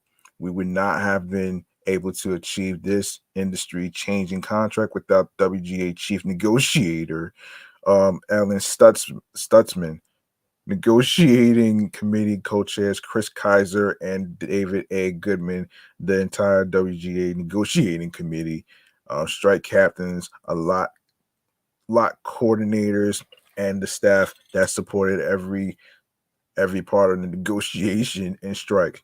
Now it's time for the AMPTP to put the rest of the town back to work by negotiating a fair contract with our SAG Astra siblings who have supported writers throughout our negotiations, WGAE chief stated. Until the studios make a deal that addresses the needs of performers, WGA members will be on the picket lines, walking side by side with SAG Astra in solidarity. Oh gosh. This solidarity shit is a fucking joke, man. In a statement of their own, the Carol Lombardini-led AMPTP took a more measured response to today's ratification vote. Um, the AMPTP member companies congratulate the WGA on the ratification of its new contract, which represents meaningful gains and protections for writers. The studio and streamers representing groups said it is important progress for our industry that writers are back to work. SAG Astra congratulates the WGA on the overwhelming ratification of their new contract. The Actors Guild exclaimed in a statement as they conducted their own talks today with the AMPTP. We salute the WGA negotiators, leadership, and members for their fortitude and dedication onward. The WGA members around the country received their ratification ballots and support material via email on October 2nd. Voting ran through 1 p.m. Pacific time today, with the Guild holding a noon Q&A session at its Fairfax and 3rd Avenue headquarters. That session was sparsely attended. We hear the small attendance was in some part due to a significant contingent of Writers Guild members voting fairly early last week. The last time the writers were on strike in 2007 to 2008, the subsequent deal was ratified by 93.6% with 4,060 votes. Um, with the West Coast Board and the East Coast Council lifting the restraining order and ending the long strike as of 12:01 a.m. Pacific time on September 27th. Writers have already returned to work while the actors are still on strike. Supported by many WGA members, there there is optimism that things are moving smoothly with those talks, which restarted today after bargaining last week. As the currently negotiating SAG Astra continue to seek their own agreement with the studios and streamers, many shows started their writers' room back up in the past week as the broadcast networks, cablers, and streaming services look to get their slates back into production soon. Celebrity guests are still few and fair between, but are already late night shows are back on the air, as I said earlier, as are the majority of daytime talk shows, of course, Jennifer Hudson included, and and others will follow back to returning to their shows on the air. So Saturday Night Live is set to kick off its 49th season on October 14th, which is tomorrow. Hopefully Keenan Thompson will be back from your podcast. Um will hopefully he'll return. So there was no picketing today by SAG Astra or its allies in respect of the Indigenous People Day holiday. Oh gosh. Anyway, anyway, let's get into some other topics that we need to get to right here. Some more terrible stuff. Of course, obviously, what happened over the summer is very, very crazy, and it's very, very common actually. So this woman has been bitten by a shark in Rockaway Beach. This is crazy.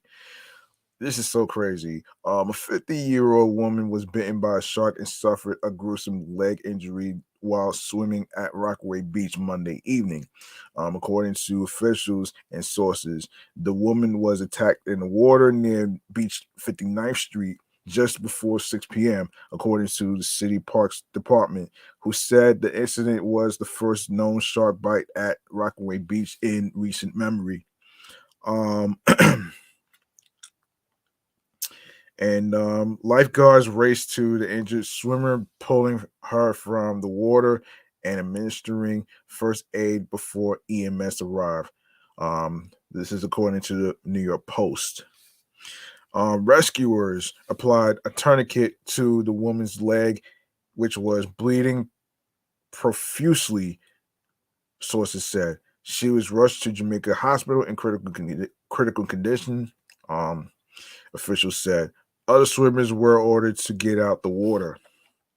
And the NYPD searched the area by helicopter but didn't locate any sharks. Oh, damn. Damn. This is crazy, man. This is so crazy. This is very crazy with all these sharks. First, Jones Beach, then you have Rockaway Beach.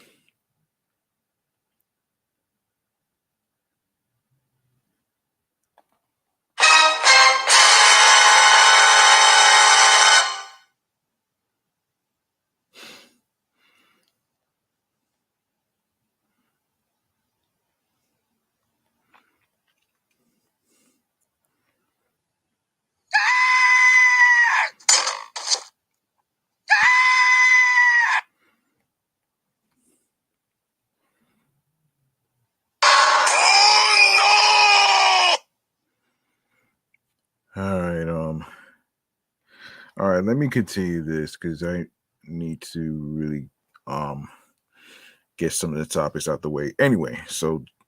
Um anyway, so let's see.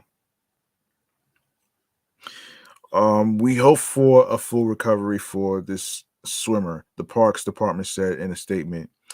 Though this was a frightening event, we want to remind New Yorkers that shark bites in Rockaway are extremely rare, extremely rare. Not as rare as you think, though. At Jones Beach, which is crazy to me. But man, the FDNY. Well, hold on. We remain vigilant in monitoring the beach and always clear the water when a shark is spotted.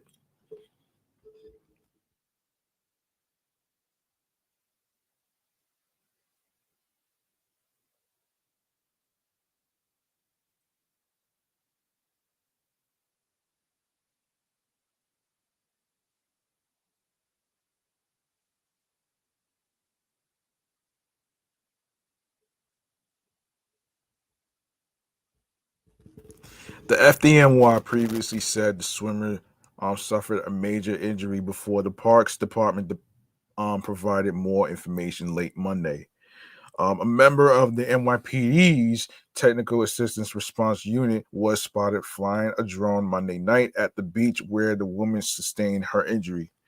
Um, the department, along with the FDNY, will also deploy the high flying gadgets in the Rockaways on Tuesday to scan the waters for sharks, sources said.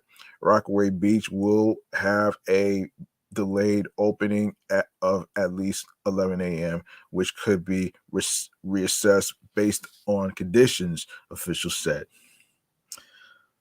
Um, Further west at Coney Island Beach, the NYPD has been using shark monitoring drones since the beginning of the summer. Shark sightings have become more common in recent years in Queens and on Long Island. In June, swimmers were forced to flee the water for an hour due to a shark sighting in the Hamels section of Rockaway Beach, which is in Queens, by the way, folks. CBS 2 reported at the time. The shark was probably 50 yards out, and they called for everybody to get out of the water. Brooklyn resident Chip Newell, told the station in June of the past sighting. It was a brown fin, definitely wasn't a dolphin. There were a lot of helicopters here within a matter of probably 15 minutes. It was pretty crazy. Um,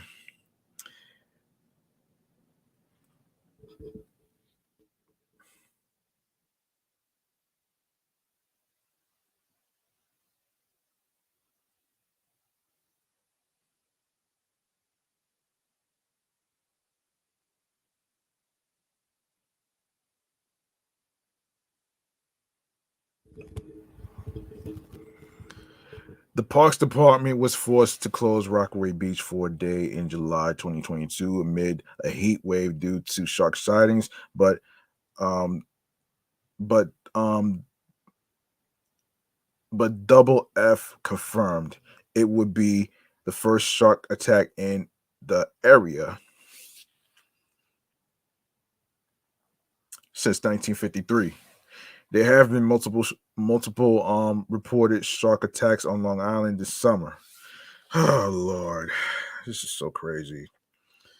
Let me see what else can we talk about here, man. All right, let's get that out the way. Um, okay, all right, let's get that. Anyway, of course, today's episode is dedicated to National Cherry Day. Okay, National Cherry Day is celebrated on July 16th, making it the perfect summertime celebration. Cherries range from sweet to tart.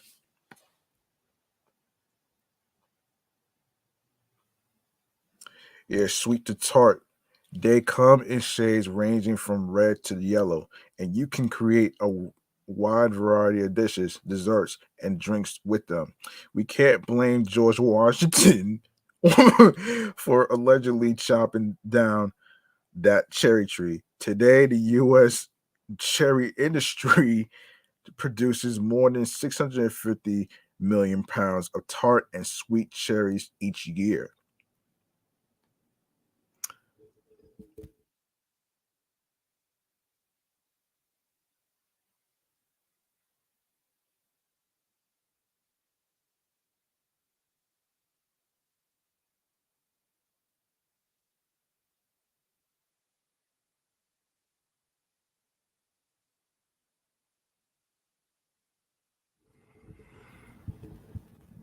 Okay, each year. Yes. So, history of National Cherry Day. So, cherries have been a staple for centuries, from the Roman Empire to Chinese dynasties. The little red fruits have been on the plate of millions and came to America by ship with early settlers in the 1600s. Modern day cherry production in the United States began in 1852 when Peter Dougherty began planting cherry trees on the old Mission Peninsula in the state of Michigan. The Midwest area proved to have an ideal climate for growing cherries, and mass harvesting soon took place with the first commercial tart cherry orchards in Michigan being planted in 1893. Soon production surpassed other major crops, and the first cherry processing facility Traverse City Canning Company was built with the ruby red fruit, soon being shipped to neighboring cities in the Midwest. Outreach to the entire country was created shortly after. The maraschino cherry, created from sweet cherries, is what popularized cherries in the US. This popular this popular dessert cherry was invented by merchants on the Balkan Peninsula and in northern Italy by adding liquor, to a local cherry called the mascara. Oh no, not the mascara, excuse me. Marasca. Um the re- the resulting cherry product was shipped into the United States in the 1890s. In 1896, U.S. cherry processors began trialing an indigenous sweet cherry for maraschino cherries, in which less liqueur was used in the processing and almond oil was added. In the end, the liqueur was eliminated completely. By 1920, the American variation of the maraschino cherry was so popular that it had substituted the non-native variety in the United States. Okay. I'm not gonna go over the timeline, so not gonna go over that actually. So okay, so I'm not even gonna really. This is crazy, man. All right, so National Cherry Day activities. Visit a pick farm. Oregon, California, and Michigan are a few of the states that have cherry you pick farms. Enjoy a day outside picking fresh cherries. Make black cherry iced tea. Celebrate this national holiday by adding a twist to a Southern classic. Iced tea is the perfect summer drink, and cherries are a great addition. Attend a cherry pit spitting contest. Think you have skills? Known as the cherry pit spitting capital of the world, um, um, EU Clare, Michigan, hosts the International Cherry Pit Spitting Championship each year. The world record for cherry stone spitting is a whole 93 feet, 6.5 inches. Try beating that. Um, and let's see, the average cherry tree has 7,000 cherries. Cherries are so productive, they can yield up to 28 pies. Um, there are two main types. Cherries are either sweet or tart. Um, Michigan is the cherry capital. Around 94% of cherries consumed in the US are grown in Michigan. Pits contain toxins. Don't chew on cherry pits because they can release toxins. And there are 1,000 varieties. There are more than 1,000 different cherry varieties, sweet and tart combined, but only 20% of them are used for commercial purposes. And of course, why do we love National Cherry Day, you ask? Cherries are versatile, they are nutritious, they are historic, and the dates include and the same dates which includes yearly, which is next year, uh July 16th. This year was Monday, July 16th. Um, the year after, which is 2025, Wednesday, July 26th, Thursday, July 16th, 2026, 2027, Friday, July 16th, and Sunday, July 16th, 2028. All right. All right. Up next, let's see what else we have to talk about here. Um, so of course, Universal Orlando if I'm not mistaken. So this is from Laughing Place. um, as part of pass holder appreciation days at Universal Orlando, pass holders will be able to partake in a special merchandise sale later this month. Of course, what is happening? Of course, this took place from September 23rd to the 25th. Of course, you can get deeply discounted deals on your favorite merch at Universal Orlando's September merchandise garage sale. This sale is only open to pass holders and UO team members while supplies last. The entrance is located next to the Halloween Horror Nights tribute store in the New York section of Universal Studios Florida from Park open to 3 p.m.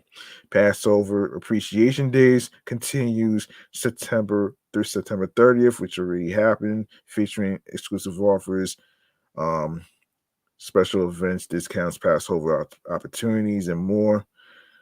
See all the benefits and perks at the pass holders have in our previous post. Pass holders will soon be able to get a second free collectible art print teased by the image below. All right. Here's the thing, man. Hold on a second. Um and of course, the Swizzle Lounge, located in the lobby of the Universal Cabanas Bay Beach Resort, has received a spooky overlay just in time for the beginning of the Halloween Horror Night season. Of course, you can check out our video highlights of all 10 haunted houses at this year's Halloween Horror Nights event. Also, be sure to check out Mac's ranked article from the event. Take a deep dive into this year's immersive new Halloween Horror Nights tribute store at Universal Studios Florida. Okay, I was trying to look for some information in regards to why Disney is going on sale with the I was really trying to figure out what the issue is, but that's gonna have to wait till some other time. Um anyway, all right, so let's get into hold on a second.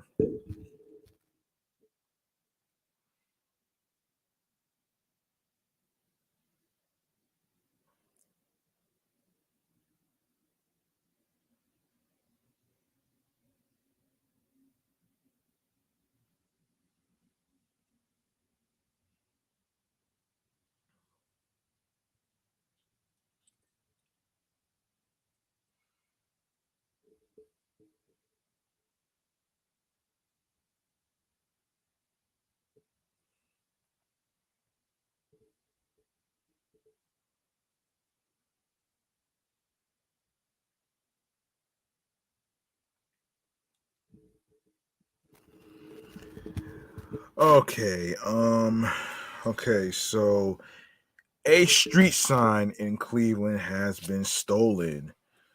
So, and this is from Complex. So, the city of Cleveland recently honored the group by naming an intersection of their hometown Bone Thugs and Harmony Way. Um, a recently constructed street sign honoring Bone Thugs and Harmony was stolen just days after the city of Cleveland awarded the group with the accolade. As reported by local station Fox 8, the street naming ceremony took place on Friday as Busy, Crazy, Flesh, Lazy, and Wish were honored by their hometown, with Cleveland renaming this intersection of East 99th Street and St. Clair Avenue, Bone Thugs and Harmony Way. Who steals a street sign, man? Like, seriously, like, why? Like, that doesn't make any sense, unfortunately.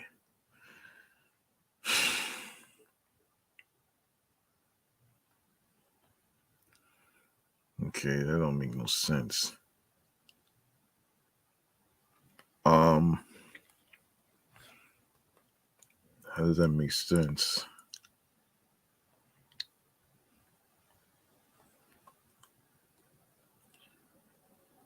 How does that make sense, though?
All right. Let me just continue this. Hold on. Oh boy.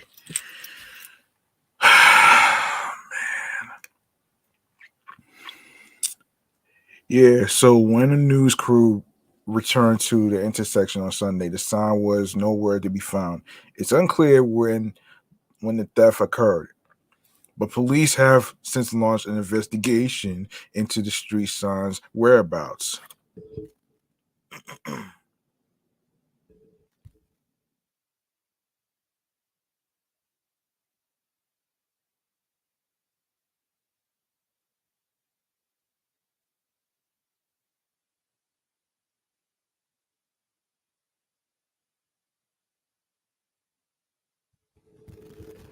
It was put up Friday.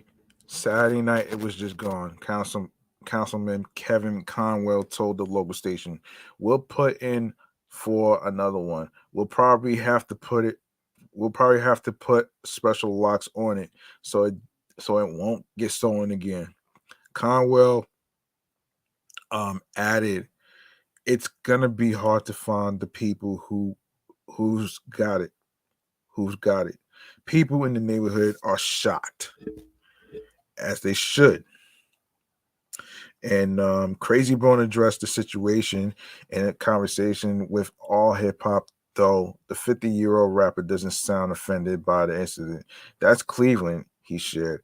"They put up three signs up, one at both ends of the street and one in the middle of the street. I guess someone stole the one in the middle, thinking it would it wouldn't be noticed, but one, excuse me, but left the other two. It's all good though, no worries, all of." Busy reiterated Crazy's sentiment as he assured fans that they shouldn't be too surprised about the missing sign. "Everybody relax. Relax. It's the sign in the middle of the street on the darkest part," Busy said on his IG stories. "People going overboard with extra disappointment. Stop." Yeah, I agree.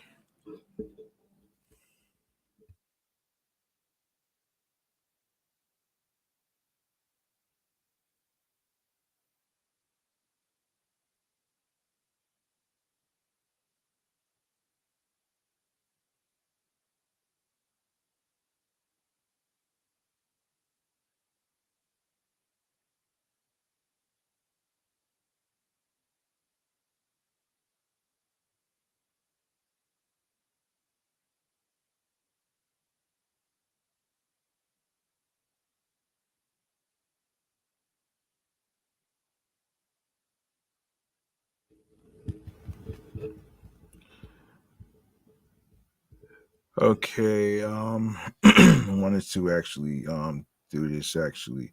So I previously talked about what happened with the whole the whole mess with the whole Keke Palmer situation in a previous episode.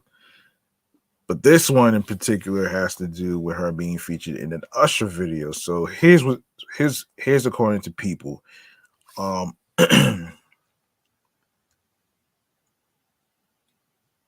um so Usher's latest music video starring Keke Palmer dropped on Wednesday, which was 2 months ago. And it's on YouTube right now. You can check it out right now. Um Keke Palmer knows that she's a mother. The Nope star, age 29, has finally broken her silence on the relationship drama that unfolded in late July between her and Darius Jackson, whom she welcomed son Leodis Androlden, excuse me, in February when he publicly ranted about with what she wore to Usher's Las Vegas concert. She's an entertainer. Her and Usher are entertainers at the end of the day. All right. I don't see what the big deal is. Palmer seemingly responded to it by staring in a music video for none other than the You Got It Bad singer, age 44, which by the way, I will talk about him being featured in the Usher. I will talk about him being featured in Super Bowl 58 in a future episode. So I'm going to save that for another time. For his latest track, cheekily titled "Boyfriend," the music video dropped on Wednesday after both the R&B hitmaker and the Hustlers actress began teasing the sultry song that repeats, "Somebody said that your boyfriend was looking for me."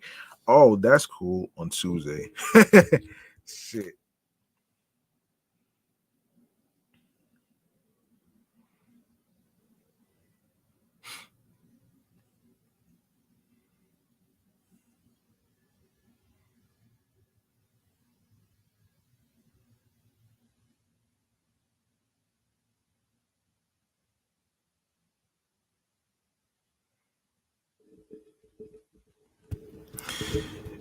In the video, which was shot in Las Vegas, excuse me, in the video, which was shot in Las Vegas, where Palmer attended Usher's My Way residency, the actress and singer stuns with blue highlights in her hair as she and a group of women get ready to go out in a lavish Sin City hotel room. While she doesn't sing on the track itself, at one point in the video, when the music stops while the women are in a hotel elevator, the former Nickelodeon star shows off her vocal chops by briefly singing along to Usher's You Remind Me. Palmer then proves she's worthy of her own Vegas residency by busting out dance moves in the casino, even duetting with the Oh My Gosh singer himself in matching model jackets and jeans. Hmm. And yes, hello. She answers her phone as she wakes up in a hotel bed at the end of the video. What time is it? Damn it, I missed the show. I'm so tired, she continues before glancing into the camera to say, I'm a mother after all, with a wink. Um Palmer's sassy remark at the end of the video appears to be a nod to the comments Darius Jackson 29 age 29, originally made about the actress outfit in July. Um, hold on.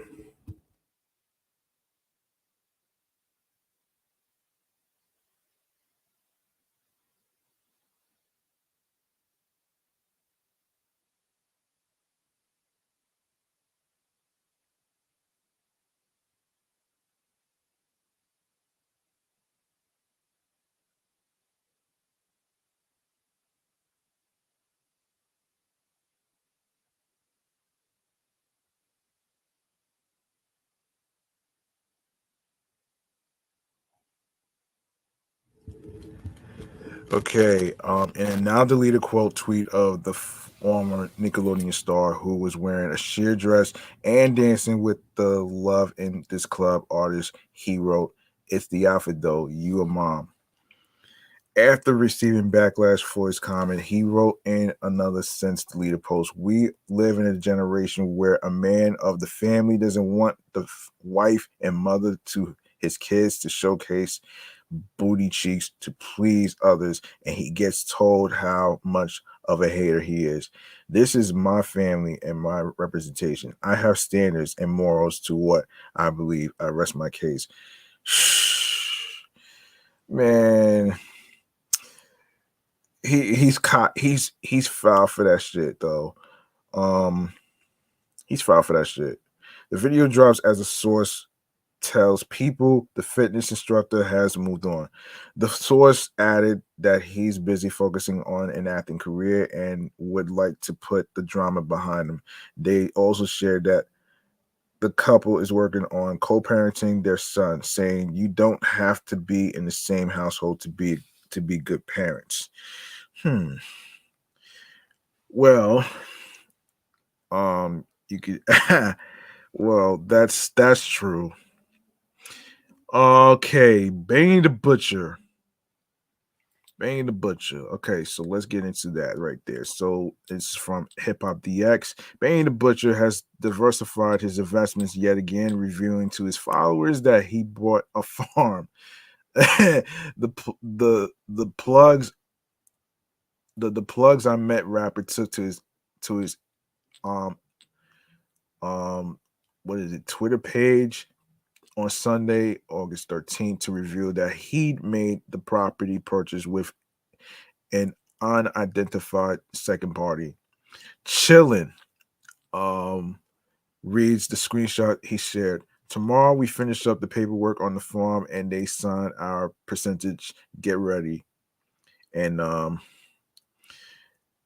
Benny the Butcher didn't specify where the farm was nor what it was being used for, nor did he specify who his business partner in the deal was. But it's entirely possible and likely that he'll be sharing the farm with India, longtime girlfriend, whom he recently officially made his wife. On August 5th, the rapper took to Twitter where he shared the big news while paying homage to his stomping grounds. Real East Side dope boy. I married a project princess.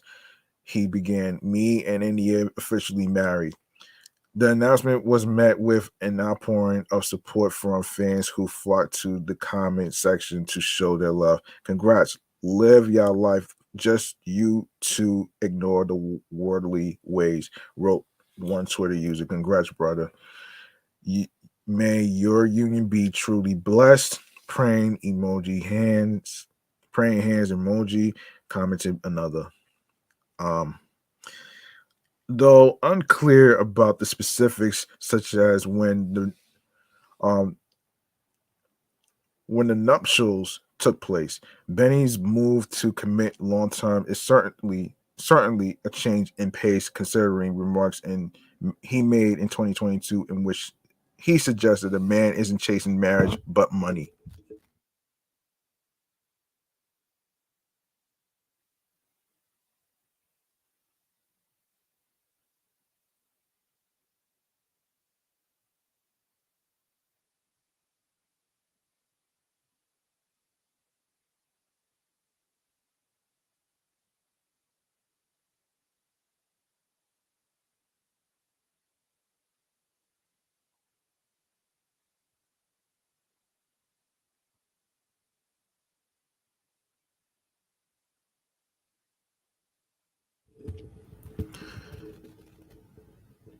90% of women go in is marriage and life, or they not complete unless they are in a relationship, he wrote. Meanwhile, a man is chasing a bag. That's his goal, objective, life purpose.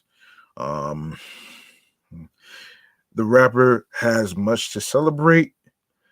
these days, as word has it.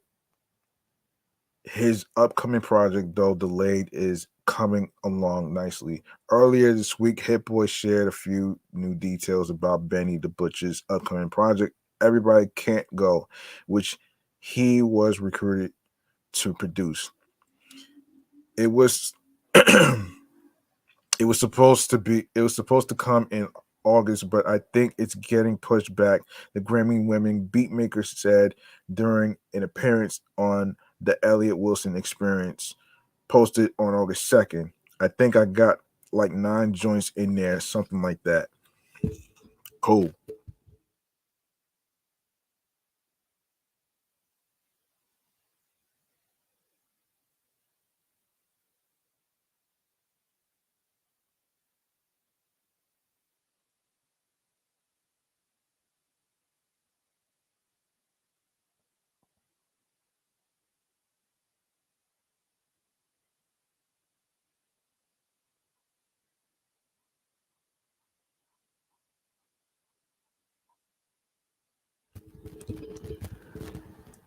Let's make some noise for Benny the Butcher and congratulations on his success in marriage.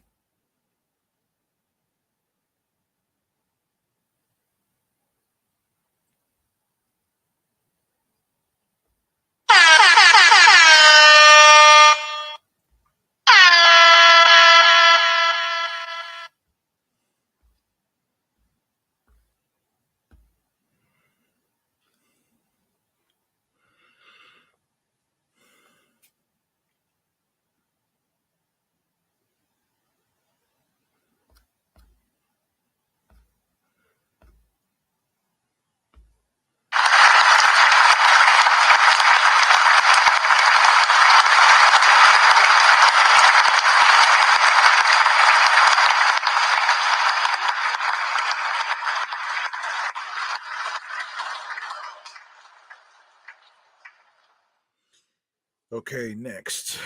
What we have next to talk about here? Yes. So, um, okay. So let me see some other stuff going on here.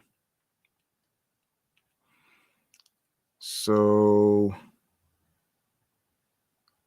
okay, so we have a voice actor that is actually going to be retiring.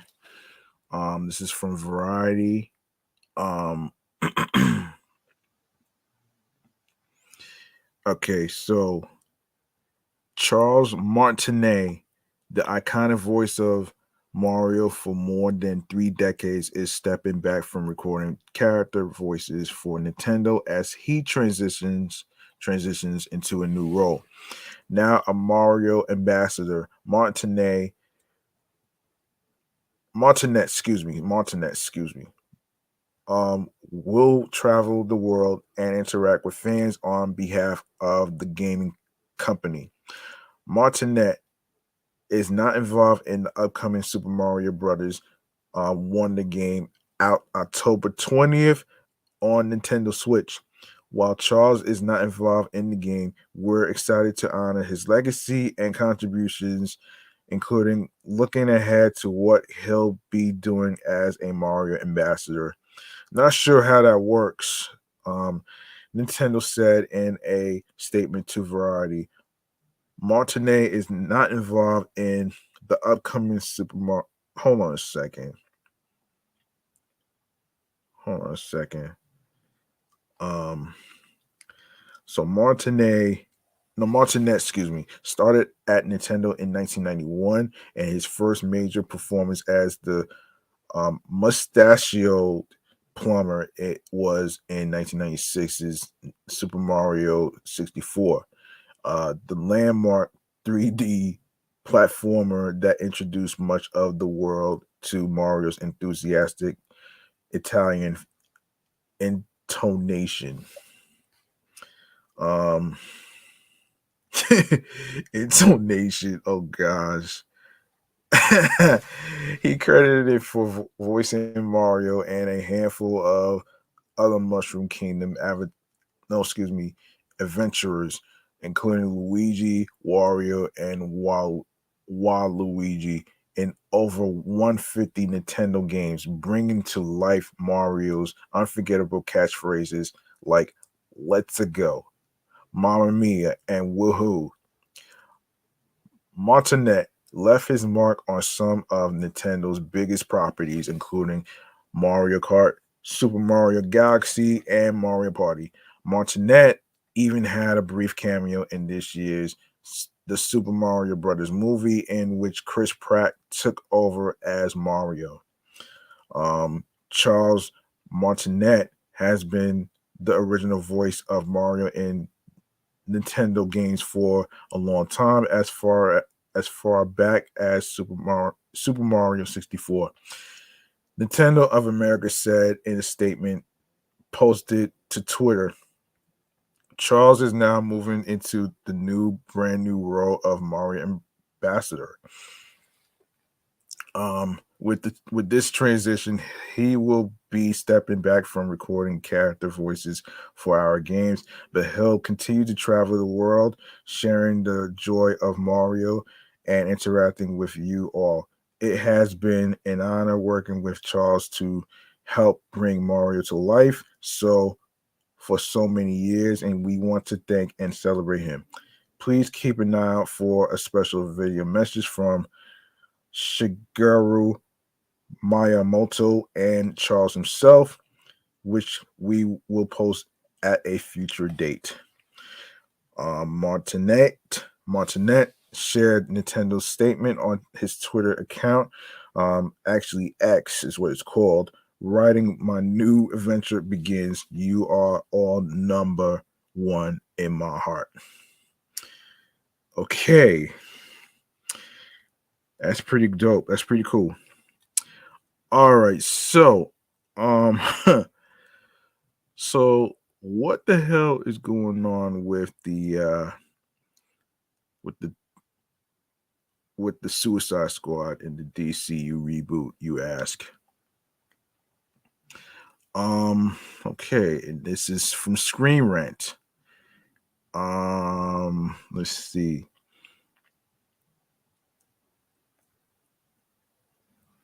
So let's see. The future of James Gunn's Suicide Squad characters in the DCU reboot remains unresolved as the franchise relaunches in 2025.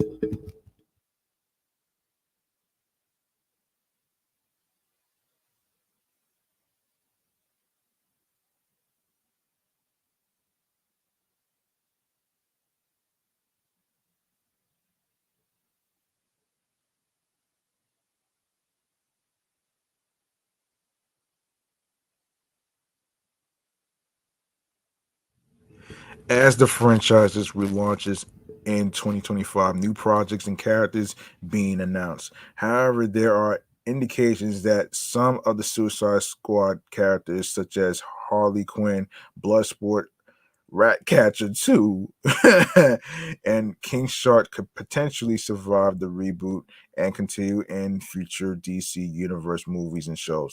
While a direct sequel to the Suicide Squad is unlikely to happen, the characters could make appearances in other projects like the Waller TV series or Peacemaker season 2, as well as potential crossovers with films like The Authority or Superman Legacy. The DC Universe reboot has created plenty of questions about the future and the status of the Suicide Squad team and characters James Gunn introduced in 2021 remains unresolved. After after the negative critical response to Suicide Squad and Warner Brothers changing David Ayer's original cut, Gunn took the franchise in a new direction with the Suicide Squad, using only a few of the characters from the first movie. The Suicide Squad was a crucial hit and helped launch more projects for DC. That is why their futures seem assured once James Gunn and Peter Safran were put in charge of DC Studios. Instead of continuing the previous continuity, of the DC Extended Universe, Gunn and Safran have announced that a a nearly full-on DC reboot is coming. This included confirming the first part of the DC Universe slate and teasing how existing projects and characters could continue on after the Flash's multiverse story allowed for a canon reset. These plans, unsurprisingly, included major DC heroes like Superman and Batman being revamped. But what is happening next for most of the Suicide Squad's characters largely remains unresolved. The lingering mysteries have left questions about how or if the Suicide Squad have a future in the DCU reboot.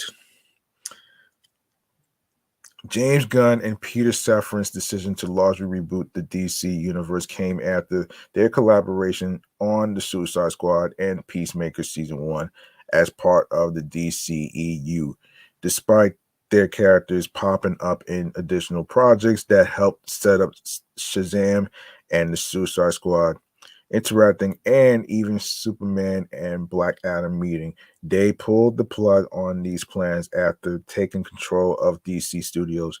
The decision was made to cancel Black Adam 2, Wonder Woman 3, and a variety of other projects in favor of a DC Universe reboot. This allows them to reset the canon, recast characters, and avoid previous franchise baggage.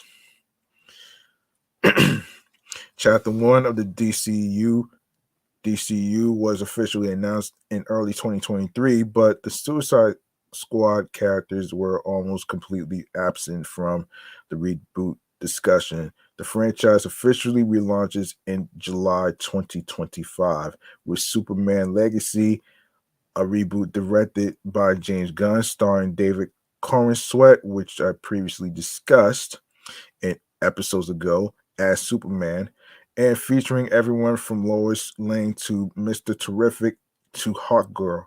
The other confirmed DC Universe movies include The Authority, The Brave and the Bold, Supergirl, Woman of Tomorrow, and Swamp Thing.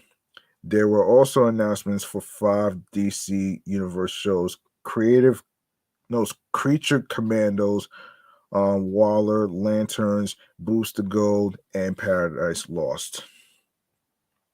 The DC Universe slate unveiling confirmed that characters like Batman, Superman, Supergirl, Swamp Thing, Booster Gold, Green Lantern, and more have a place in a rebooted timeline. However, Gunn and Safran also teased the potential return of Jason Momoa's Aquaman, Gal Gadot's Wonder Woman, Ezra Miller's Flash, and Zolo Mariduana's Blue Beetle. Despite Gunn's association with the Suicide Squad, the future of Harley Quinn, Ratcatcher 2, Bloodsport, King Shark, and other main characters were not discussed. It left the future of the Suicide Squad and the DCU reboot up in the air, and it only got more confusing after Shazam: Fury of the Gods post-credit scene tease. There's reason to believe that James Gunn's The Suicide Squad characters will survive the DC Universe reboot. This is because Gunn has already confirmed that characters from the Suicide Squad and Peacemaker will continue on. Viola Davis is officially returning as Amanda Waller in the Waller TV series that was set up through Peacemaker's ending. It is also confirmed that John Cena will reprise his role as Christopher Smith in Peacemaker Season 2. Gunn has also alluded to Jennifer Holland's Emilia Harcourt, Steve Agee's John Economos, and Freddie Stromer's Vigilante returning after the DCU reboot takes effect. Weasel also also returns in Creature Commandos. The growing number of Suicide Squad characters James Gunn has already confirmed as DC Universe canon characters is a good sign that more will return too. Before becoming co-CEO of DC Studios, Gunn was quite vocal about wanting to do more with Margot Robbie's Harley Quinn. Her status as a fan favorite casting likely means that she will be another the Suicide Squad character to survive the reboot. This would open the door for Idris Elba's Bloodsport, Daniela um, M- Mel Kier's Ratcatcher 2, or even Sylvester Stallone's King Shark to return. Even if the Suicide Squad is not considered DCU canon, Gunn bringing back these characters is possible. Oh man, crazy, right? The Suicide Squad's DCU reboot future might not be confirmed yet, but there are some movies and shows that they could return in. The two most likely places where where the Suicide Squad characters could return are Waller or Peacemaker season 2. Both TV shows already star one or multiple characters associated with the 2021 R-rated superhero movie. It would be fairly simple for either series to find narrative ways to bring them into the fold. This could include them going after Waller in her series or hunting down Peacemaker after learning he is alive. Weasel's role in Creature Commandos could also open the door for others to return. Um, Several DC Universe movies could include various the Suicide Squad characters. The Authority will dive into the anti-hero side of the DCU by focusing on characters who are willing to break the rules a bit to get justice. That mindset largely aligns with the Suicide Squad team. So their appearance in the Authority on some level would make sense. The DCU reboot could also allow Bloodsport and Superman to cross paths in Superman Legacy or put Harley Quinn and Batman at odds in The Brave and the Bold. Both of those options could help pay off previous teasers and dynamics the previous universe failed to properly explore. Um Damn son. So I kind of get it, but it's a lot to process actually. So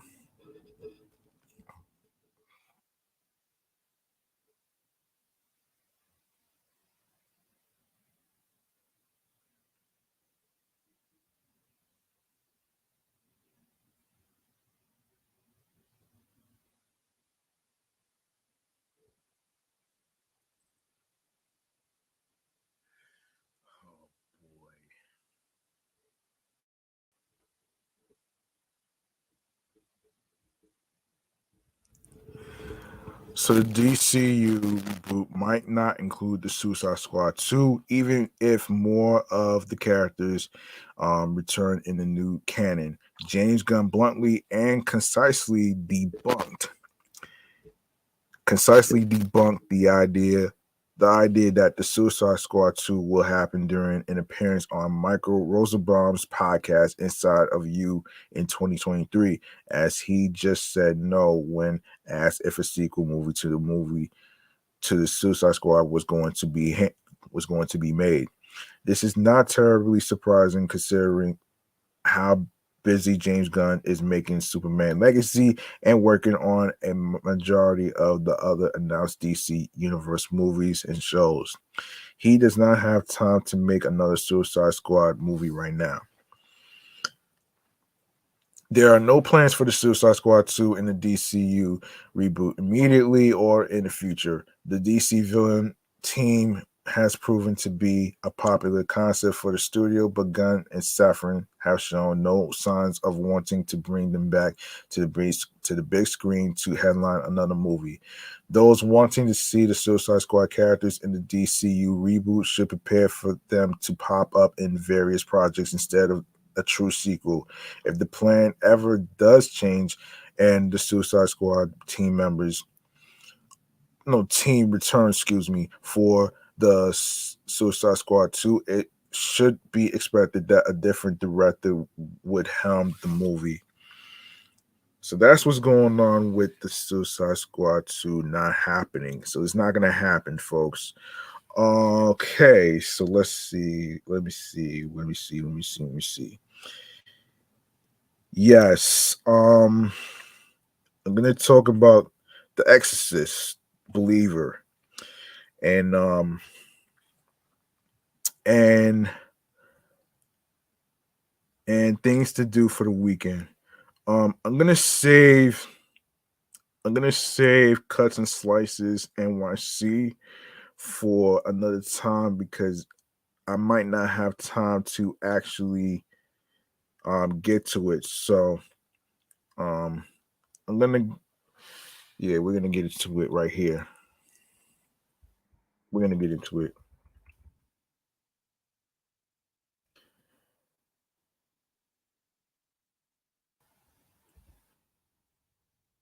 Okay.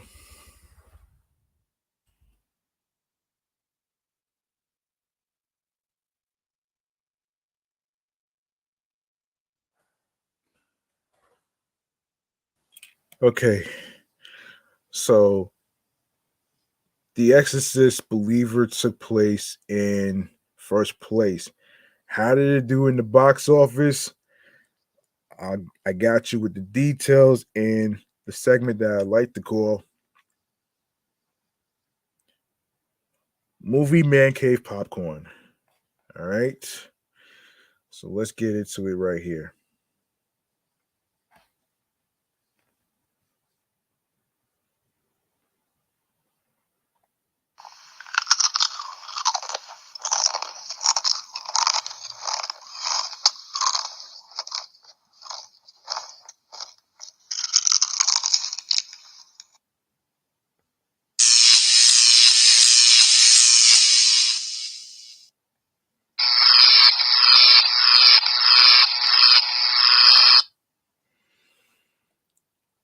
Okay.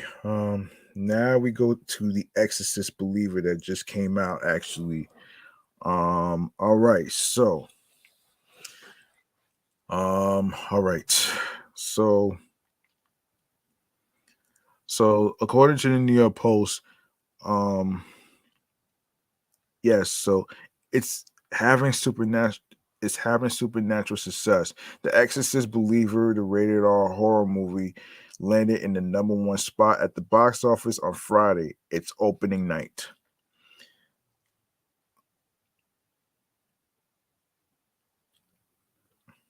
The sequel to the 1973's The Exorcist and the sixth film in the horror franchise raked in just over one. $11.9 million, according to IMDb's box office mojo. Ooh, wow, wow. That sounds pretty good. Um, that sounds pretty good though. If you really want to get technical.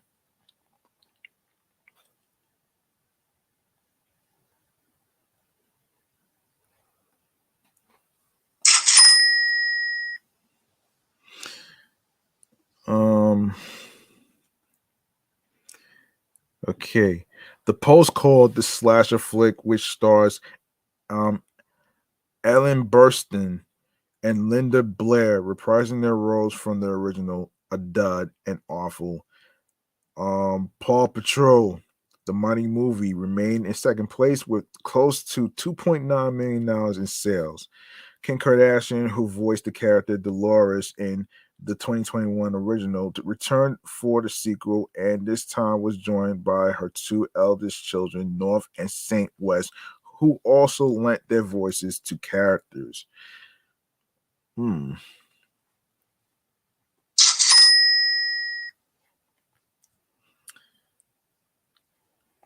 Hmm. Okay. What else we have here?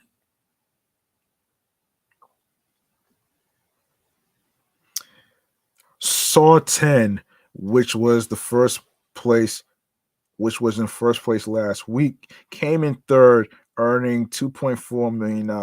Sci-fi action thriller. The creator, which was in the number 3 spot last week, moved down a notch to fourth with a just over $1.7 million take. Huh. And um a YouTuber said that it was a flop. So yeah, that's crazy, man. So yeah, so the blind, which centers around Duck Dynasty's Phil Robinson's early infidelities and alcohol addiction that threatened to tear his family apart, came in fifth, taking home just over $1 million.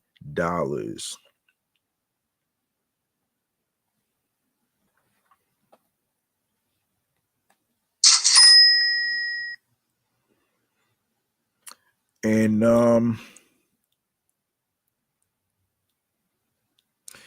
the the biographical drama, which was produced by Willie Robinson, Phil's son, also chronicles the redemption Phil found through his Christian faith. Hmm. Yes. So the response has been phenomenal. Willie told the Shreveport Times. Stories are starting to pour in of standing ovations, baptisms, and post movie gatherings all over the country. There you have it right there, man. Now we go to remains to be seen. Hang on a second. I'm sorry about that. Let's see. Now we're gonna go into places, fun fun things to do for the weekend. Just bear with me. Just bear with me, folks. Give me a second.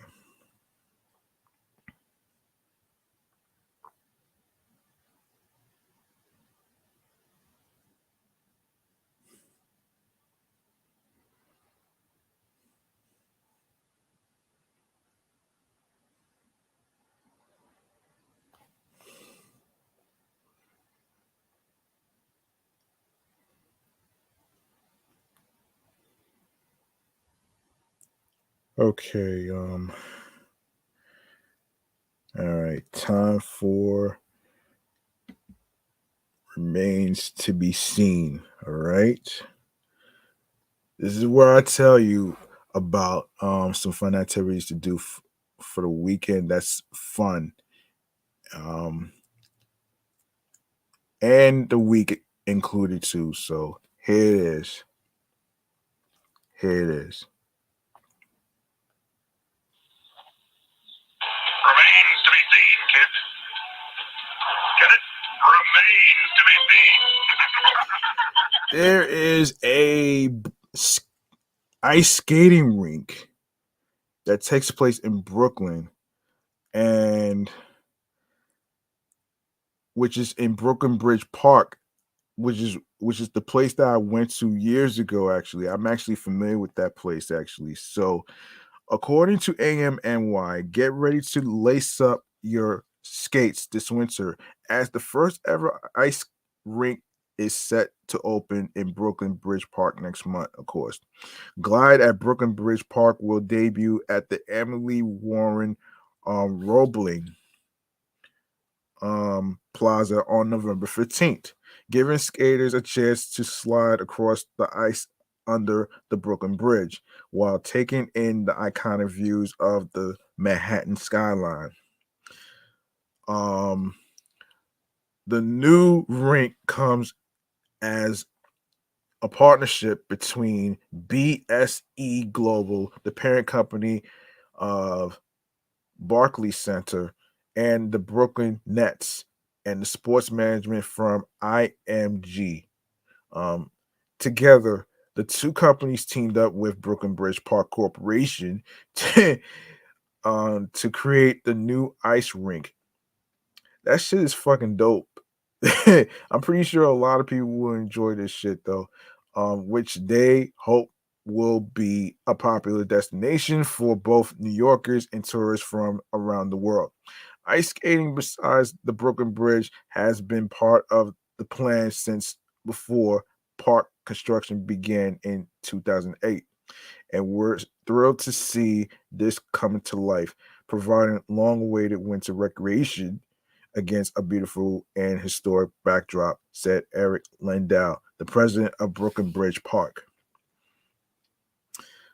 Tickets for the open air rink go on sale on Friday, with discounts for residents of the Big Apple beginning at $13.50 for adults during peak times, $9 off peak hours, and $10 for children.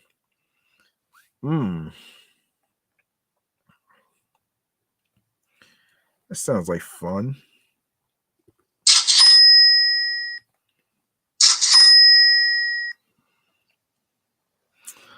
Um, the rink will be open daily with skating sessions lasting for 50 minutes. And in an effort to give back to the community, Glide will offer 12,000 free tickets to local New York City residents throughout the season. BSE Global is committed to creating unique entertainment experiences for both the Brooklyn and greater New York City communities, and we are truly excited to bring Glide at Brooklyn Bridge Park to life, says Sam Zussman, the CEO of BSE Global.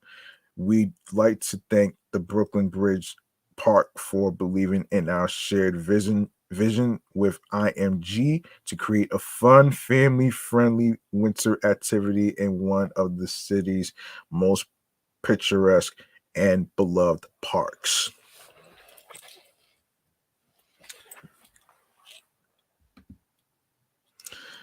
Um, Throughout the winter, Glide will also facilitate guided activities such as skating schools, group outings, corporate experiences, and more. Glide at Brooklyn Bridge Park promises to become an unmissable event in the fall and winter calendar, and we are delighted to become the stewards of Brooklyn's newest community space and winter attraction alongside our partners at Brooklyn Bridge Park and BSE Global, said Stephen Flintwood, the EVP and Managing Director of Arts and Entertainment Events at IMG. To purchase tickets and learn more about scheduling, you can visit Glide's website for more information. Okay, we got that out the way. All right, so we have some places to talk about. Um, okay, let's see. Oh, wait a minute here. So, okay, so we have some Halloween events going on for so so we got some Halloween events going on that we need to talk about here. So this is from timeout.com. Sure, Barbie and Ken or Joel and Ellie costumes are bound to be excessively popular this year, but we'll give them a pass if your dog is is the other half of the ensemble. Expect to see those and plenty more at oh man, can we get rid of this? Get rid of this shit right here. Come on, man.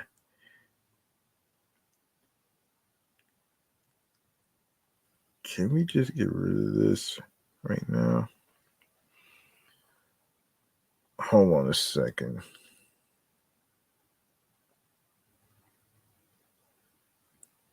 Hold on. Yeah, hold on a second here.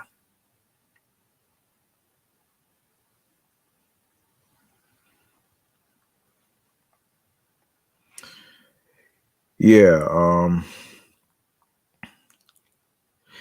yes, so expect to see those and plenty more at this costume contest for pups at Beechwood Brewing's Bixby Knowles Tap Room. Each $5. Each $5 contest entry benefits SPCALA, and you'll also find free pet carrot catchers, portraits, a ball pit, paw art, and puppuccinos. Don't ask me what that is. I don't know what that is.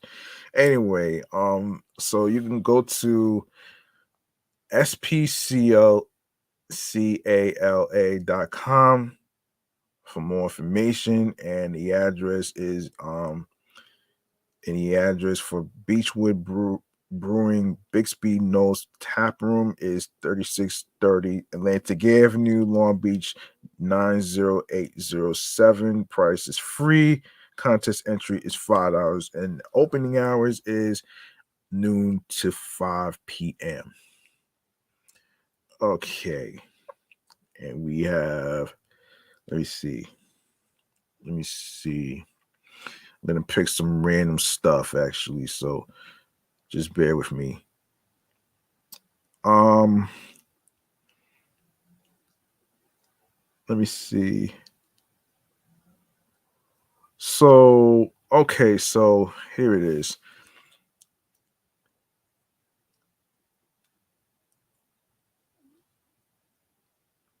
C Clavia, Heart of LA.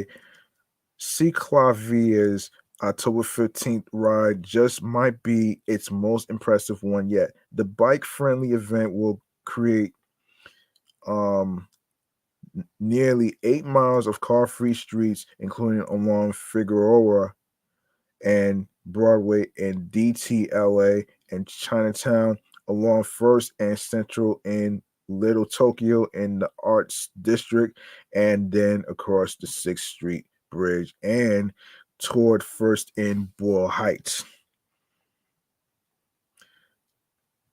All right. And we have, and for all you artists out there, Art Night Pasadena. Pasadena underrated collection of museums and performance spaces open up their doors for free at the biannual art celebration. Take advantage of the free shuttle buses or hoof it between site-specific installations and local institutions such as the Gamble House, Pacific Asia Museum, and more. And of course, no art fest would be complete without food trucks, often including local bricks and Motar pie and burger and two haze.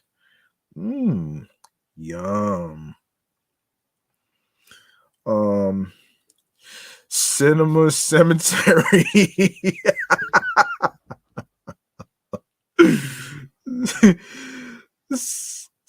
Oh man, Cinesphere. Oh shit. So Cinesphere cemetery screenings. Oh man, sorry for laughing, but I had to laugh on that one. But anyway, LA's legendary cemetery screening series finishes up its season with a slate of spooky picks, including Halloween, October 14th, which is today, today actually, and Harry Potter and the Order of the Phoenix, October 21st at Hollywood Forever, plus an off-site showing of The Ring, October 20th at LA State Historic Park. Halloween and Morning Towers. No, Halloween and Morning Tours. History buffs make your way to the Heritage Square Museum this Halloween season for the first time. For the first part of their annual event, learn about ghost sightings and hauntings during an evening tour. Then, for the annual morning fair, you can learn all about death and mourning etiquette during the Victorian era, including how even the intricate details on clothing played a role in showing the loss of the loved one. For family friendly fun, children can play period games and make 19th century harvest crafts. And let me just um, see what's going on with the. Okay, Dine LA, summer's behind us, and Eat Your Feelings seasons is just about here. So you might as well save a few bucks with Dine LA, the semi-annual 2-week dining event, which returns with its fall edition. You'll find pre-fixed menus available for takeout and dine in depending on the venue at dozens upon dozens of restaurants for as little as $15 for lunch and $25 for dinner. Hmm. Interesting. Interesting. That's very interesting. Um, yeah.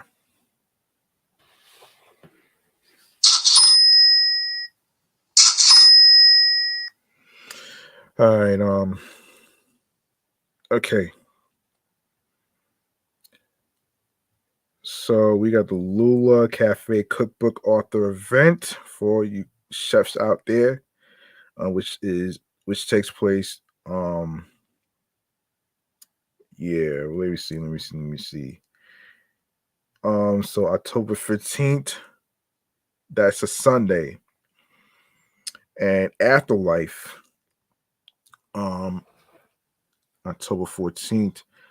Which is the um techno label Afterlife brings an eponymous eponymous fest to LA State Historic Park. The show on October 13th and 14th promised a mind-blowing mix of visuals, sound, and stage design.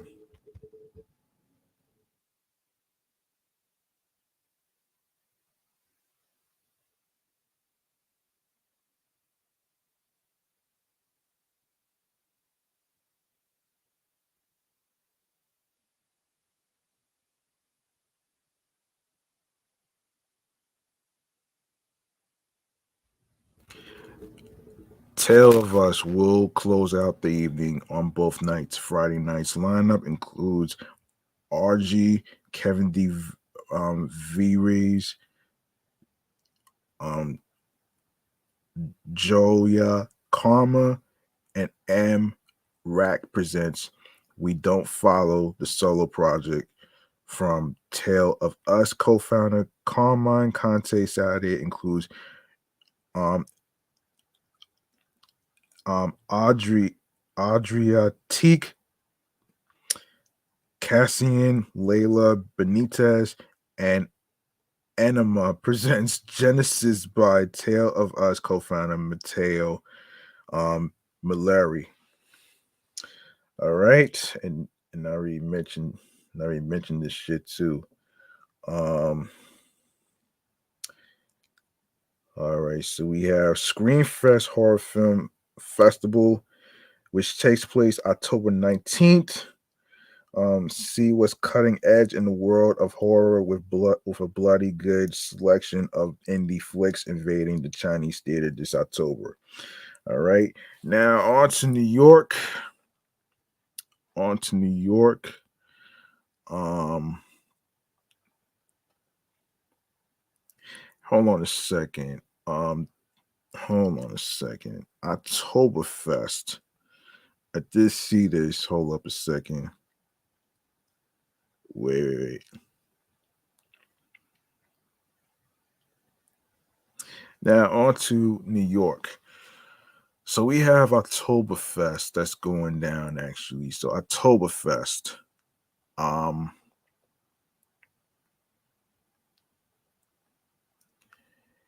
yes, Oktoberfest. Where is this? Where is it? Hold on a second. Where's Oktoberfest? I just saw it.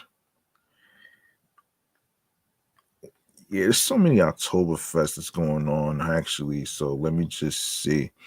So the best Oktoberfest events in NYC. So let's get into it here.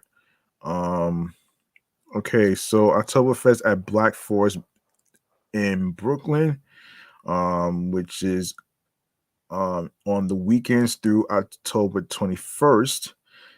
Tickets start at $15 for entry, and you can add on 3 hours of unlimited beer for $45. And we have Oktoberfest at Watermark Bar, and that is going to be open through October 29th. Um, I suggest you get your reservations early as possible. And for more information, Oktoberfest at Loreley Beer Garden. Huh. Um, the season celebration of Oktoberfest is now underway through Tuesday, October 31st, with free beer keg tappings and pig roast tastings, and every weekend, of course. Plus, you can expect pretzel sausage and beer specials every day. The pumpkin kegs return on Friday, September 29th with pumpkin beer, pumpkin spice cocktails, and cold brew. That is, and we have Stone Street Oktoberfest. Yes. And we have Torch and Crown Brewing Company's Torch Fest. That is yikes. Okay. General admission costs $30 per person, and of course, that you that that'll get you one complimentary beer. You can also book a table or VIP experience. Another Oktoberfest event is from, of course, obviously offerings through October 15th. Happy hour, Oktoberfest happy hour from 4 p.m. to 6 p.m. Monday through Friday, and 12 to 2 p.m. on Saturdays and Sundays. Yikes. Stein holding contest will be held every Saturday at 8 p.m. with prizes. And this takes place at its Battery Park City and Upper East Side locations throughout the season. Okay, I will go over some more Oktoberfest events next time, because I need to actually next time and stuff. So I need to really get a move on, because I have to get ready for work in a couple minutes. So let me see. Let me see. Let me see something here. So stuff to do for the weekend. Some more fun stuff to do for the weekend. I got this. Let me see. Let me see what's going on here. I am sorry I didn't record yesterday, but from October 15th to the 15th, I'm sorry. I recorded a little late because I was just a little late, so I can't really use this on Friday the 13th. I can't use this because it's over. So I'll just go over what's going on in October 14th. So adopt a pet in Queens, Pet Adoption Day, looking for a new furry friend. Um, looking for a new furry friend. Hold on a second. Yes.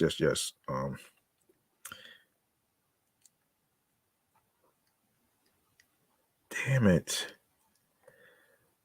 Wait a second here.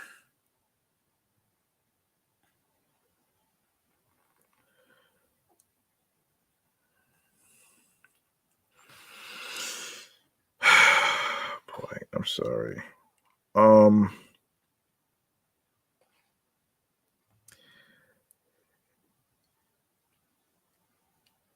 Yes, looking for a new furry friend. Douglastown Development and Throw Me a Bone will be. Why is it always doing this shit, man? Yeah, Throw Me a Bone will be hosting a pet adoption event in partnership with um by We, which will have cats and dogs available to the public for adoption on site 311 311 11th Day Avenue, Queens, New York, 11 a.m. to 2 p.m. and it's free. And Bear Mountain Cruise, which takes place at Pier 83 in Manhattan, New York, from 9 a.m. to 5 p.m. And it's going to cost you admission, which is $79 to $139. Wow. Wow. Um, yeah, I'm gonna wrap up here though.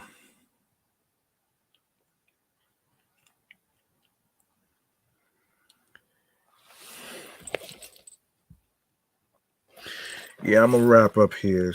Actually, I'm gonna wrap up though. You know what I'm saying? Um, yeah.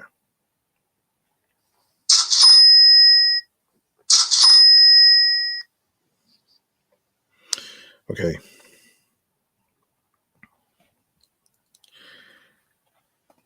And also taking place this weekend on Sunday, Halloween at the Bronx Zoo, NYC Makers Market, and this takes place at the Grand Bazaar NYC, which is located at 100 West 77th Street, Manhattan, New York, 10 a.m. to 5 p.m. and it's free. And Boo at the Zoo also takes place at the Bronx Zoo as well, 2300 Southern Boulevard, Bronx, New York, 10 a.m. to 5:30 p.m., which is going to cost you $28. Hang on a second. Hang on a second. Yeah, $28. Yeah, it's gonna cost you $28.75. All right. So that's not too. That's not really wow. I don't know if that's considered expensive, but anyway, yeah, 27. Yeah, $28.75. Okay. Anything else? Let's see.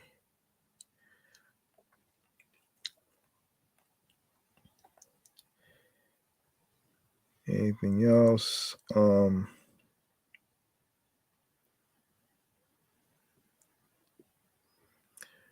All right. Okay. Folks, if you missed any of the events that I just mentioned or whatever, and for all you people in Los Angeles, California and New York, you can check out the events that's going down at www.timeout.com. And of course, for the New Yorkers, you can go to www.amny.com/things to do for the weekend and other categories for you to check out. So there you have it right there. As for the other topics, like eat and drink and the cuts and slices NYC, I'm going to save those for another time because I am trying to wrap this up right here. So, um, okay, so we're gonna go into this last segment right here. The last segment is going to be. Hang on a second. Last segment is going to be. Okay, so the last segment is going to be stream. Wait, hold on a second here. Hold on. Oh my god. Okay. Yes, stream choices on the go, man. Let's get into it right here.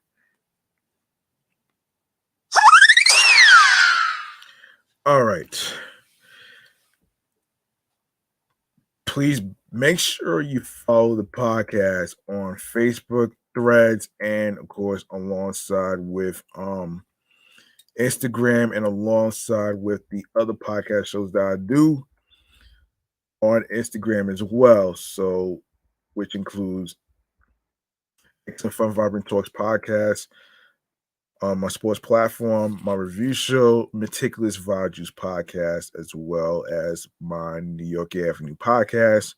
Um, and and you can follow me on the gram, which is G Money Stacks 555 in Queens, New York, and turn on your notifications so you can be reminded of when I'm going to be on Instagram live recording an episode and everything else in between.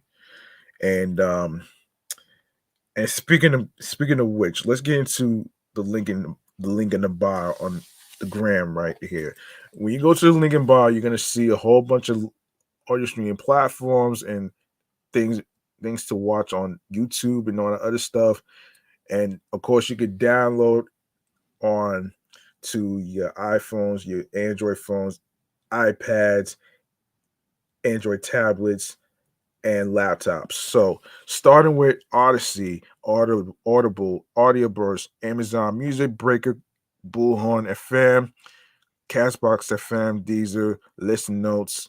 Um, I'm also on Capsule, Moon FM, Podcast Player FM, Pocket Cast, Podbay, Podfriend, Podhound, Podopolo, Podorama, Podcast Index, Podcast Addict, Podchaser, Podverse, Podcast Guru, Podvine, Snipped, Spotify for podcasters, Stitcher, TuneIn Radio, Google Podcasts, Radio Public, iHeartRadio, the number one app for radio, music, and podcasts.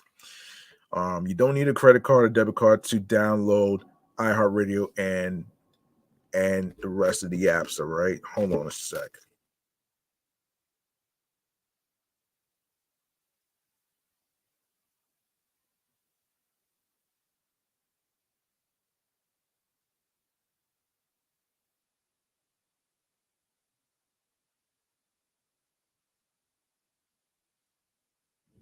I do apologize for the noisy planes, so forgive me for lowering the volume. Anyway, you don't need a debit card or credit card to download iHeartRadio and the apps that I just mentioned and all that great stuff. Make sure you subscribe to iHeartRadio and the apps that I just mentioned and the links. Alongside with following my three shows that's also on iHeartRadio as well, which is Excellent Fun Vibrant Talks podcast, the sports platform that I do, and of course, Meticulous Vibe Juice podcast review show, and alongside with Off the Meat Rat Chainz New York Avenue podcast as well. And also, do the same with YouTube. Make sure you grab the subscribe button on the YouTube channel page of G Money Stacks 555 for more live videos recorded of the episodes. And make sure you leave a like and a comment alongside with the topics that's being discussed, and everything else in between. And of course, download the episodes, even the ones that's your favorite. And of course, be sure to add the podcast to your playlist so you can know when each episode is going to be dropping. All right. And and and also be sure to share the episodes, share the videos. Be sure to listen, stream, and watch these episodes. Tell a friend to another friend. Share the link alongside with the podcast, alongside with your husbands, your wives, your boyfriends, girlfriends, your friends, and people you're cool with from work and everywhere else in between where you meet new people. All right. That's gonna do it for me, man. I'm your man G Money Stacks, aka the Gregonator. Thank you so much for listening and tuning in and rocking with me on episode 292. Dedicated to National Cherry Day. All right. And remember, the grind doesn't stop. Hard work pays off. If you want something, you have to work hard and earn it. So you rather be a hard worker rather than working smarter. So you know what I'm saying. Anyway, New York wasn't built in a day, and you want to make sure you find something that makes you happy creatively, mentally, physically, and spiritually. And of course, be on your P's and Q's, follow your goals and dreams. That gets you into your zone alongside with tunnel vision. All right. So that's it for me, man. I'm about to be out of here. I'm calling it a night. I'll see y'all next time. Even though it's a little late, I'm not gonna drop 292 until Monday. I was a little late on trying to record tonight because I was coming from work. So so um so forgive me. All right, I'm about to be out of here. I'm off this shit. Thank you very much for listening to me and everything else in between. And whatever topics I don't get to, I will get to it next time in a future episode. All right. I'm out of here. Peace. Good night, everybody. Enjoy your weekend. Why do I always do that?